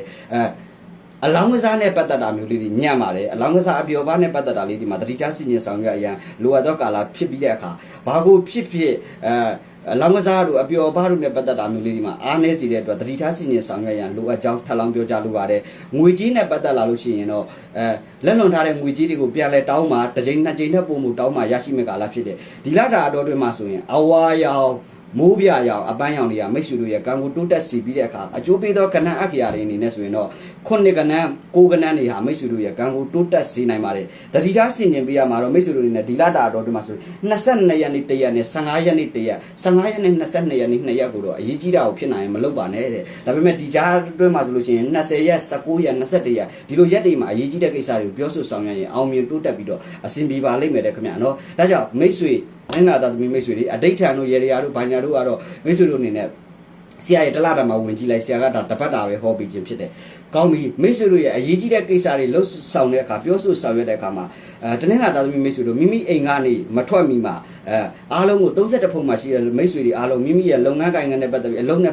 ပြောဆိုမဲ့သူကိုအားလုံးကိုမျက်နှာလေးရည်စူးပြီးတော့မေတ္တာလေးပို့သွားပြီးတော့မေတ္တာလေးပို့ပြီးတော့သွားပါတဲ့ဒါဆိုရင်မိမိရဲ့ကိစ္စမှန်တယ်များချောရှုပြီးတော့အောင်မြင်သွားမယ်ကာလအပတ်တာအပိုင်းရှာဖြစ်ပါတယ်ခင်ဗျပတ်စံလေးပစ္စည်းထားတာတွေစက်ပစ္စည်းရင်းနဲ့ပတ်သက်တာတွေအထားမှာ အထာမတက်တဲ့အတွက်တတိထားစီရင်ပေးရန်လိုအပ်ကြောင်းဆရာကထပ်လောက်မှာကြလို့ရတယ်ပိုဝင်ဆရာလာပေးတာเนาะပတ်စံဆိုကောင်းပြီဆိုတော့ကဲတနေ့လာသားသမီးမိတ်ဆွေတွေဒီတပတ်တာတော့တွင်မှာအဆဆရရအောင်မြင်တိုးတက်လို့ရတနာစိန်ကြောက်ဇေတောက်တိုင်းကစားနိုင်ကြပါစေခင်ဗျဆရာငယ်နှောင်းဗီဒီမေးချင်ခွန်9392941 WhatsApp Telegram မှာဖြစ်စေ Viber နံပါတ်96350505မှာဖြစ်စေဆက်သွယ်မြင်မြန်နိုင်ပါတယ်ဆရာ TikTok Messenger မှာအဲ့တဲ့လက်မခံတယ်လို့ဗီဒီလည်းမဟုတ်ပြပါဘူးကျေးဇူးတင်ပါတယ်နောက်တပတ်မှာပြန်တွေ့ပါမယ်ခင်ဗျမင်္ဂလာပါခင်ဗျဆရာငယ်ပါခင်ဗျနော်ဆရာက2025ခုနှစ်မေလအတွက်အင်္ဂါသာသမီမိတ်ဆွေတွေ15ရက်ကနေ22ရက်နေ့အထိတပတ်စာကညောဟောစတန်ကိုဆရာကတားတော့နဲ့ဟောကြားပြီးမှဖြစ်တဲ့အတွက်အင်္ဂါသာသမီမိတ်ဆွေတွေအားလုံးဘေးပြရမှန်သမျှဝေးကွာကြပါစေလို့ဒီကနေ့ဆုတောင်းထောပနာပြုတာအပ်ပါတယ်ခင်ဗျမိတ်ဆွေအင်္ဂါသာသမီမိတ်ဆွေတို့ရဲ့ယင်ထဲမှာမိတ်ဆွေတို့ရဲ့ရီမန်းချက်ဖြစ်ရှင်တဲ့စန္ဒဖြစ်လို့တဲ့စန္ဒတွေကိုမကြခင်မှာပြေဝတော့မဲ့ကာလဖြစ်ပါတယ်ရီမန်းချက်ကိုကောင်းမွန်အောင်ထားပါရီမန်းချက်တွေနဲ့ပတ်သက်ပြီးရွယ်ချက်တွေနဲ့ပတ်သက်လာရင်အမျိုးသမီးတယောက်သို့မဟုတ်အမေသို့မဟုတ်ရင်အเจ้าရမျိုးစုံတွေကိုမိမိရှိကိုပြေဝလာမဲ့ကာလဖြစ်တဲ့အတွက်ကြောင့်မလို့ရီမန်းချက်မျှော်လင့်ချက်တွေနဲ့ပတ်သက်လာရင်မိမိလက်ရှိရင်ထဲမှာတွေးခေါ်နေတဲ့ကိစ္စတွေကမကြခင်မှာပြေဝလာမဲ့ကာလကံမျိုးဖြစ်ပါတယ်ဆိုတာကိုဆရာကပြောကြားလိုက်ပြစီကျမ်းမာရေးနဲ့ပတ်သက်လာရင်ဘာမှတော့ဆူဆူဝါမညံ့ဘူးကျမ်းမာရေးနဲ့ပတ်သက်ရင်စီဝါတကယ်လို့မှချူကြနေတာမျိုးစီဝါကုသနေတဲ့မိတ်ဆွေများဖို့ကတော့ကျမ်းမာရေးနဲ့ပတ်သက်လာရင်စီဝါအပြောင်းလဲဆရာအပြောင်းလဲစီရောအပြောင်းလဲအဆရှိတာလေးနဲ့ကုသလာရင်အောင်မြင်မှာပဲတဲ့နော်တကယ်လို့ရုတ်တရက်ကျမ်းမာရေးညံ့လို့ရှူချလာပြီဆိုရင်တော့ဖြစ်ဒါဟာThe Magician မကောင်းတဲ့အတတ်ပညာအတိုက်ခိုက်တွေမျက်လက်ပညာဆိုတော့တနည်းအားဖြင့် magic ဆိုတော့ Lokiဆရာတို့ကမျက်လက် magician ဆိုတော့ Loki ပညာရက်တွေဆိုတော့ Loki ပညာရက်တွေနဲ့ပတ်သက်ပြီးတော့ပြူစားတိုက်ခိုက်တာမျိုးတွေဖြစ်ရတတ်တယ်တကယ်လို့ကျမ်းမာရေးခဏခဏချူချာနေဆရာတွေနာပယောဂတိုက်ခိုက်တွေစစ်ကြည့်တာမျိုးဖြစ်စေမိမိနိစ္စရဆရာတွေနားမှာရေရီယာအထောက်ပံ့လေးယူပြီးလောက်လိုက်ရင်ကောင်းမွန်ပြီးတော့အဆင်ပြေသွားမယ်ဆိုတဲ့ကံမျိုးဖြစ်ပါတယ်ခင်ဗျာမိတ်ဆွေတို့ရဲ့အလောက်ကကိုင်းနဲ့ပတ်သက်လာရင်တော့စိတ်ပန်းလူပန်းစိတ်မောလူမောဖြစ်ရတတ်တယ်ဟိုကလည်းကိုမပိုင်မပြီးဒါလည်းကိုမပိုင်မပြီးတာမျိုးလေးကြုံရတတ်တယ်နေရာထိုင်ခင်းနဲ့ပတ်သက်ပြီးတော့အကုန်ကြလေးတွေငွေကြီးနဲ့ပတ်သက်လို့အကုန်ကြများရတာမျိုးလေးတွေကြုံရတတ်တယ်နေရာထိုင်ခင်းယာရုလုပ်ငန်းအပြောင်းလဲနဲ့ပတ်သက်လာရင်မိတ်ဆွေတို့အနေနဲ့50ပဲကံကဟိုရှေ့တိုးလဲပင်မမှာပဲနောက်ဆုံးလည်းပင်မမှာပဲဆိုရဲကမိကြတစ်ဖက်ရီမုတ်တစ်ဖက်ဖြစ်နေတတ်သောကာလဖြစ်တဲ့အတွက်လုပ်ငန်းကိုင်ငန်းနဲ့ပတ်သက်လာရင်တော့ဘာမှပြောင်းလဲမထူးဘူးဘာထူးကဘာထူးနဲ့ရောက်ဆောက်တူပဲဆိုတဲ့အတိုင်းပဲเนาะဟိုဘာမှဟိုစိုးစွနာလို့ပေါ့ကြီးမမပြောင်းလဲသွားတာမျိုးကြီးမမဆုပ်ယုပ်သွားတာမျိုးတွေရှိမနေဘူးယာရုလုပ်ငန်းကိုင်ငန်းနဲ့ပတ်သက်ပြီးတော့ယာရုပြောင်းယာရုချွေလို့တဲ့မိတ်ဆွေများဖို့ကတော့ယာရုပြောင်းခြင်းတပါဆိုရင်မိတ်ဆွေတွေရဲ့ဆုံးဖြတ်ချက်စဉ်းစားပြီးတော့တွေးခေါ်ပြီးတော့ပြောင်းလဲလှုပ်ဆောင်လို့ရပါတယ်ခင်ဗျသို့တော့လုပ်ငန်းနဲ့ပတ်သက်လို့အလုပ်နဲ့ပတ်သက်လို့အသစ်စတင်လှုပ်ဆောင်လို့လူတဲ့မိတ်ဆွေများဖို့လုပ်ငန်းစတင်လှုပ်ဆောင်မယ်ဆိုလို့ရှိရင်လည်းစတင်လှုပ်ဆောင်လို့ရတယ်တို့ရတယ်တတိထားမှာတော့ဟိုနေရာလဲကိုမပိုင်မပြီးဒီနေရာလဲကိုမပိုင်မပြီးတာမျိုးကြောင့်စိတ်ပန်းလူပန်းစိတ်မောလူမောဖြစ်နေတတ်တော့ကအပတ်တာဖြစ်တဲ့အတွက်ကြောင့်မလို့အင်္ဂါသာသမီမိတ်ဆွေတို့ဖို့ကတော့ဘာဖြစ်ဖြစ်ကိုလှုပ်ရင်လှုပ်တဲ့လောက်ကြိုးစားပြီးတော့အောင်မြင်မဲ့ကာလဖြစ်ပါတယ်ခင်ဗျာဒါအပြင်မဖြစ်ပေါ်လာသေးသောကိစ္စတွေမှာမဖြစ်ပေါ်လာသေးသောကိစ္စတွေမှာစိုးရိမ်စရာတွေထိတ်လန့်စရာတွေဟိုဆန္ဒလိုတော့ခဖြစ်စရာတွေကိုစဉ်းစားတွေးခေါ်နေတာမျိုးထက်စဉ်းစားနေဒါလေးကိုလုံရင်ကောင်းမလားထက်လက်တွေ့ကြကြထပြီးတော့လှုပ်လိုက်တာမျိုးကပို့ပြီးတော့အားတာတယ်မိတ်ဆွေအင်္ဂါသာသမီမိတ်ဆွေတွေကိုရီမန်းချက်မျောလင်းချက်တွေဟာတေးကြတဲ့မိတ်ဆွေဒီပတ်တာတော့ဒီမှာဒါလည်းဖြစ်ရှင်နေတာမျိုးဒါဖြစ်လာတော့လေဟိုဟာကိုလှုပ်ရှင်နေတဲ့စိတ်မျိုးတွေမတိမငြိမ်ဖြစ်နေရတတ်တဲ့အတွက်ကြောင့်မိတ်ဆွေတို့အနေနဲ့စိတ်ပြောအောင်သာနေလုပ်ငန်းကိုင်ငန်းအလုံးနဲ့ပတ်သက်ရင်ချစ်တို့ဆောင်ရလှုပ်ဆောင်တာတဲ့အကြံစီအတွေးခေါ်နဲ့ပလန်ရှာတာဟာကောင်းမွန်သောကာလအပိုင်ရှားဖြစ်ပါတယ်ခင်ဗျာဒါအပြင်မိတ်ဆွေအလုံးနဲ့ပတ်သက်လို့ရှိရင်အလုပ်ငန်းနဲ့ပတ်သက်လာရင်အလုပ်ပြိုင်နေလုပ်ငန်းပြိုင်နေယာတုပြိုင်နေပေါ်လာရတာမျိုးတွေအလုပ်တူယာတုတူတွေရဲ့အပြိုင်ဆိုင်တိုက်ခိုက်လေးတွေကြားထဲမှာတော့နည်းနည်းလေးစိတ်ပန်းလူပန်းစိတ်မောလူမောဖြစ်ရတတ်တယ်မိတ်ဆွေတို့အနေနဲ့ဘာကိုဖြစ်ဖြစ်ဒီအပတ်တာတော်တွေမှာကြိုတင်ပြောဆိုလှုပ်ဆောင်တဲ့အရာလေးတွေမှာတတိထားပါကြိုတင်ပြောတဲ့အခါမှာပျက်စီးတတ်သောကာလဖြစ်ပါတယ်ခင်ဗျာဘာကိုဖြစ်ဖြစ်ပလန်ကြကြစနစ်တကျသွားပြီးတော့စဉ်းစားတွေးခေါ်ပြီးမှလှုပ်ဆောင်မှာအခုတွေးပြီးတော့အခုထလှုပ်တာမျိုးလေးတွေရော့ပဒံများရော့နကချက်ချင်းထလှုပ်တဲ့အလုပ်လေးတွေမှာတော့ထင်ငေါ်ကြံ့ကြာမှုနဲ့အစင်မပြေမှုလေးတွေနည်းနည်းလေးတွေးရတတ်တဲ့အတွက်ကြောင့်မလို့အင်္ဂါသားသမီးမိတ်ဆွေတွေကဒီတစ်ချက်ကိုတတိထားဆင်ခြင်ပေးရန်လိုအပ်ပါတယ်ယာရုလုပ်ငန်းကိုင်ငန်းနဲ့ပတ်သက်ယာရုပြောင်းလုပ်ငန်းပြောင်းခြင်းနဲ့ဆိုရင်လည်းယာရုပြောင်းလုပ်ငန်းပြောင်းရမယ်ဒါပေမဲ့ဘာမှတော့ထူးခြားပြီးတော့ကံရဲ့အတိုင်းတာလက်ရှိဘဝကနေပြီးတော့ထူးခြားပြီးတော့ကောင်းမွန်ပြီးတော့တာလွန်တဲ့အခြေအနေတစ်ခုကိုတော့ရောက်ရှိလာမယ့်အပိုင်းခြားမဟုတ်တာတော့ဆရာအာမနာနာနဲ့တည်းပဲဟောပြရစီခင်ဗျရီမန်းချက်ရွယ်ချက်တွေကိုလက်တွေ့မှာစဉ်းစားတွေးခေါ်ပလန်ချပြီးအကောင့်ထဲပေါ်ရန်မတင်သေးသောကာလဖြစ်တယ်ငွေကြီးနဲ့ပတ်သက်လာရင်ကြောင့်တော့လုပ်ငန်းနဲ့ယင်းနှီးလိုက်ရတာမျိုးလေးတွေကြောင့်ငွေကြီးဟာ ပြန်မထွက်လာတာမျိုးတွေလက်ထဲမှာငွေဟာ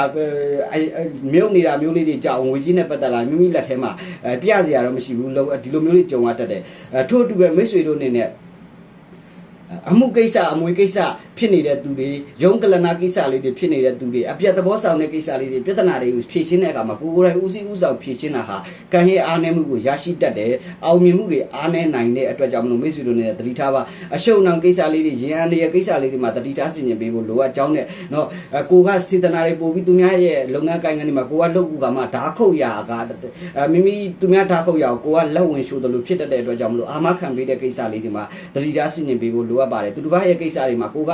စီးရင်စရာတွေမှာကိုကလက်မှတ်ထိုးပေးတာမျိုးအာမခံပေးတာမျိုးတွေတတိထားဆင်ခြင်မှာကိုကလူယုံရတယ်ဆိုပြီးအလုပ်သွင်းမိကမှလိန်သွားတာမျိုးလေးတွေဒီလိုမျိုးတွေကြုံရတတ်တဲ့အတွက်တော့စေတနာတွေဝေဒနာပူဝါတတ်တဲ့အတွက်ကြောင့်မလို့စေတနာတွေဟာအားနိုင်ခါပါတတ်တဲ့အပတ်တာဖြစ်တဲ့အတွက်တော့ဒါလေးတွေကိုတော်တော်ဂရုစိုက်တတိထားရမယ်ကို့အတွက်ကိုဆိုရင်တော့မှအစီအစဉ်ပလန်မဲ့ရှာတဲ့နဲ့သူများအတွက်ဆိုရင်တော့ဖြစ်နိုင်လို့ရှိရင်တော့အချိန်လေးဆွဲထားတာမျိုးလေးပုံမိုးကောင်းမှပါတယ်မိမိအိမ်အတွင်းမှာနာယီအဆုတ်တွေစရေးစရာအဟောင်းတွေအပြက်တွေရှိတဲ့အခါအိုးအပေါက်တွေအိုးအဆုတ်တွေရှိတဲ့အခါကျရင်မိတ်ဆွေတို့နဲ့မိမိတို့နဲ့စွန့်ပေးပါရတယ်နော်ဒါပြီးတဲ့အခါမှာလုပ်ငန်းကိုင်ကအလုပ်ကိုင်နဲ့ပတ်သက်လာတဲ့အခါမှာယာရုလုပ်ငန်းနေရာထိုင်ခင်းနဲ့ပတ်သက်လာလို့ရှိရင်တော့မိတ်ဆွေတို့အနေနဲ့ဘာမှစိုးရိမ်စရာမရှိဘူးသို့တော့နေရာထိုင်ခင်းကိစ္စလေးတွေကြောင့်တော့ငွေကြီးအကုန်ကြများရတာမျိုးလေးတွေနေရာတစ်အလုပ်ငန်းတစ်မှာအသားမကျတာမျိုးလေးတွေကြုံရတတ်တယ်အလုပ်ရှာနေတဲ့သူတွေအလုပ်တစ်ဖက်အလုပ်မှာ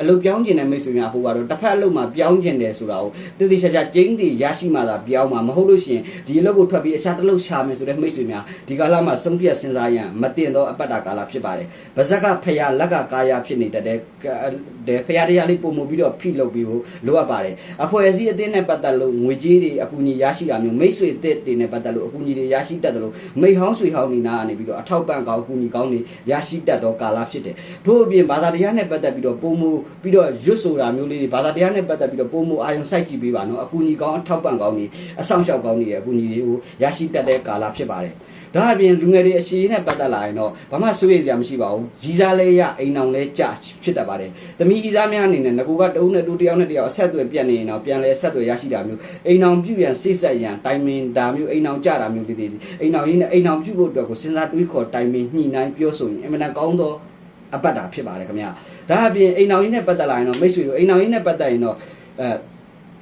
လိုက်လေပြေးလေဖြစ်တတ်တဲ့အတွက်ပြဿနာကိစ္စရဲ့လေးမှာအိမ်တော်ကြီးနဲ့ပတ်သက်ရင်ရှိတို့ဆောင်ရွက်ပြီးတော့ဒေါသနဲ့မဖြစ်ချင်းမှနဲ့အိမ်တော်ဘက်နဲ့ပတ်သက်လာရင်ဖြစ်နိုင်လို့ရှိရင်မျက်နှာချင်းဆိုင်ကိုပြဿနာတိုက်ခိုက်လေးတွေပေါ်လာရတာမျိုးမေတ္တာရင်းနဲ့ပတ်သက်အိမ်တော်ကြီးနဲ့ပတ်သက်လို့မေတ္တာကြီးအေးနေတာမျိုးအိမ်တော်ကြီးဒုက္ခအေးနေတော့ကာလအပတ်တာဖြစ်တဲ့အတွက်ကြောင့်မလို့ ATS ဖြစ်နေတဲ့အတွက်မိမိတို့အနေနဲ့လုပ်ငန်းကိုင်ငန်းထဲမှာဒီအာယုံစိုက်နေတာမျိုးတက်မိမိရဲ့အိမ်တော်ရေးကိုတော့နည်းနည်းလေးဟိုဘယ်လိုပြောမလဲတွေးမအေးအောင်နုနုထူးလေးပြန်ပြီးတော့အချိန်ပေးဖို့လိုအပ်ကြောင်းဆရာကထပ်လောင်းအကြံပေးလိုက်ပြရစီဒီအဖက်တာတော်တွေမှာဆိုရင်အင်္ဂါတော်မိတ်ဆွေတွေနဲ့အကျိုးပေးသောအယောင်ဟာအစိမ်းရောင်အပန်းရောင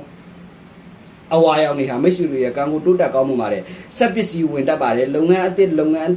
အလုပ်တစ်တွေကိုမှလှုပ်ဆောင်တာထက်အလုပ်ငန်းဟောင်းအလုပ်ဟောင်းကိုတိုးရှက်လှုပ်ဆောင်ရင်ပုံမှုပြီးတော့ကံတရားရဲ့အထောက်ပံ့ကိုရရှိတတ်တယ်ဒါပြီးတဲ့အခါမိတ်ဆွေတို့အနေနဲ့ဒီအဖက်တာတော်တွေမှာဆိုလို့ရှိရင်တော့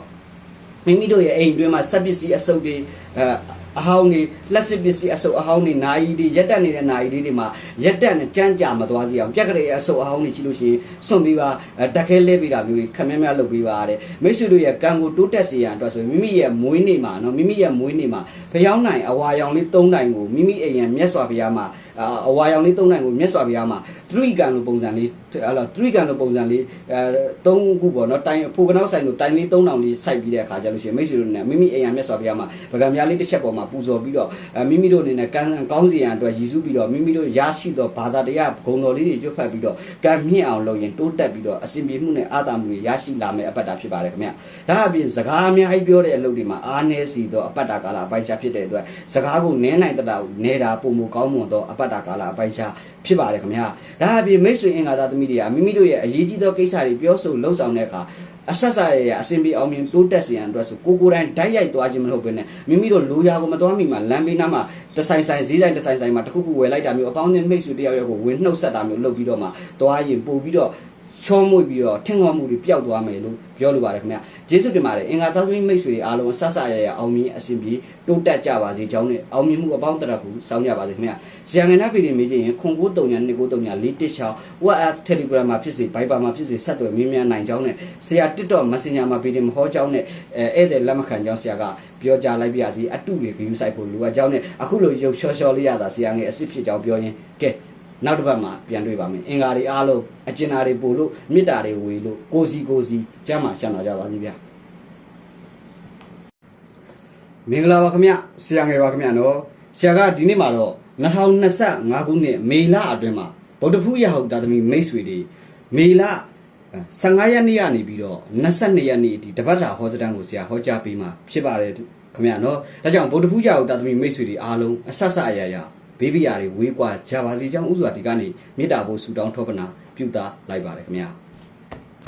ဗုဒ္ဓဂုကြောင့်တာသမီးများမိတ်ဆွေများဒီတစ်ဖက်တာအတွင်းမှာမိတ်ဆွေတို့ရဲ့ယင်ထဲမှာမိတ်ဆွေတို့အနေနဲ့လက်ရှိယင်ထဲမှာခရီးသွားခြင်းတဲ့စိတ်တွေခရီးထွက်ခြင်းတဲ့စိတ်တွေစဉ်းစားနေတယ်လုပ်ငန်းနဲ့ပတ်သက်လို့အလုံးနဲ့ပတ်သက်လို့ရှိရင်မပြောတာမျိုးလေးတွေဆုံးဖြတ်ချက်နှစ်ခုဆုံးဖြတ်ချက်နှစ်ခွာဖြစ်နေတယ်ငါတော့ဒီနေရာကနေပြောင်းပြီးတော့လှုပ်ရင်ကောင်းမလားဒါကိုပဲတစ်ခုခုကိုပြောင်းလဲပြီးတော့ချိန်ချက်လှုပ်လိုက်ရင်ပုံမျိုးမို့ကောင်းမလားလက်ရှိနေရာကနေပြီးတော့နှိမ့်ချသွားနိုင်တယ်မလားဆိုပြီးစဉ်းစားတွေးခေါ်နေတာမျိုးတွေအပြောင်းလဲတွေအစ်စ်ကိုစဉ်းစားနေတာမျိုး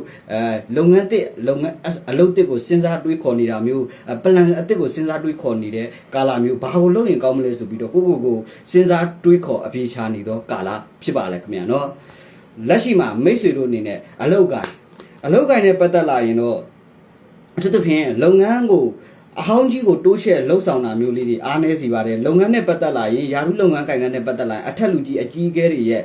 ဖိအားပေးမှုလေးတွေအထက်လူကြီးမိမိရဲ့အထက်လူကြီးနဲ့ပတ်သက်ပြီးတော့အစင်မပြေတာမျိုးလေးတွေနည်းနည်းလေးတွေ့ရတယ်အထက်လူကြီးနဲ့ပတ်သက်ရင်အကြီးအကဲတွေနဲ့ပတ်သက်ကိုလုပ်ငန်းဖိအားပေးတာမျိုးစီးမင်းအသစ်စီကံအသစ်လေးတွေကြောင့်စိတ်ပန်းတာမျိုးစိတ်မောတာမျိုးဆက်မလုပ်ချင်တာမျိုးတွေအားရော့နေတဲ့ကာလဖြစ်တဲ့အတွက်မိတ်ဆွေတို့အနေနဲ့ဗုဒ္ဓဖူးရအောင်တာသမီးတွေကလက်ရှိမှာဖြစ်နိုင်လို့ရှိရင်လုပ်ငန်းနဲ့ပတ်သက်လို့အထက်လူကြီးအကြီးအကဲတွေနဲ့ပတ်သက်လို့သတိထားဆင်ခြင်ပြီးတော့စကားလုံးလေးတွေတုံးဆွဲတဲ့အခါမှာနားလည်မှုချီနဲ့တေချာကိုထင်းနေနေပြောဆိုဖို့လိုအပ်ပါတယ်ခင်ဗျာဒါအပြင်မိတ်ဆွေတို့အနေနဲ့လုပ်ငန်းနဲ့ပတ်သက်လာရင်လုပ်ငန်းအသစ်လှုပ်ဆောင်လို့ရှိရင်အားသာကောင်းမှုပါတယ်လုပ်ငန်းအသစ်ကိုလှုပ်ဆောင်မယ်ရှေ့တိုးဆောင်ရလှုပ်ဆောင်ရင်အားသာပြီးတော့ကံကောင်းစေနိုင်ပါတယ်ဒါအပြင်မိတ်ဆွေတို့ရဲ့အိမ်တွင်းရေးကိစ္စတွေမိသားစုရေးကိစ္စတွေဒီမှာငကိုကထက်ကံကအစဉ်ပြေအောင်အေးချမ်းအောင်စွမ်းဆောင်နိုင်တော့အပတ်ဖြစ်တဲ့အတွက်ကြောင့်မလို့မိတ်ဆွေတို့အနေနဲ့မိသားစုကိစ္စအိမ်တွင်းရေးကိစ္စတွေမှာနည်းနည်းလေးအရှင်ပေးဖို့လိုအပ်ပါတယ်ကိုနားလည်မှုလွဲနေတာမျိုးအထင်မြင်လွဲနေတာမျိုးလေးတွေကိုပြန်လည်ပြီးတော့ဖြည့်ရှင်းပြတင်တော့ကာလဖြစ်တယ်မိမိကိုစနာလူကကိုအနေနဲ့ပြဿနာကိစ္စတခုကိုဒေါသနဲ့အလင်းစလို့ဆုံးဖြတ်တာမျိုးထက်တေးသေးချာချာအေးချမ်းနဲ့ဒီလိုဖြစ်ကြောင်းကိုတေးသေးချာချာကိုရှင်းပြတင်ပြီးတော့အမှန်တရားကိုအချိန်တိုင်းငါမှန်တာတိသွားမှာပဲဆိုတာထက်ကိုတုံဆိုင်တွေ့ဝေမနေပဲနဲ့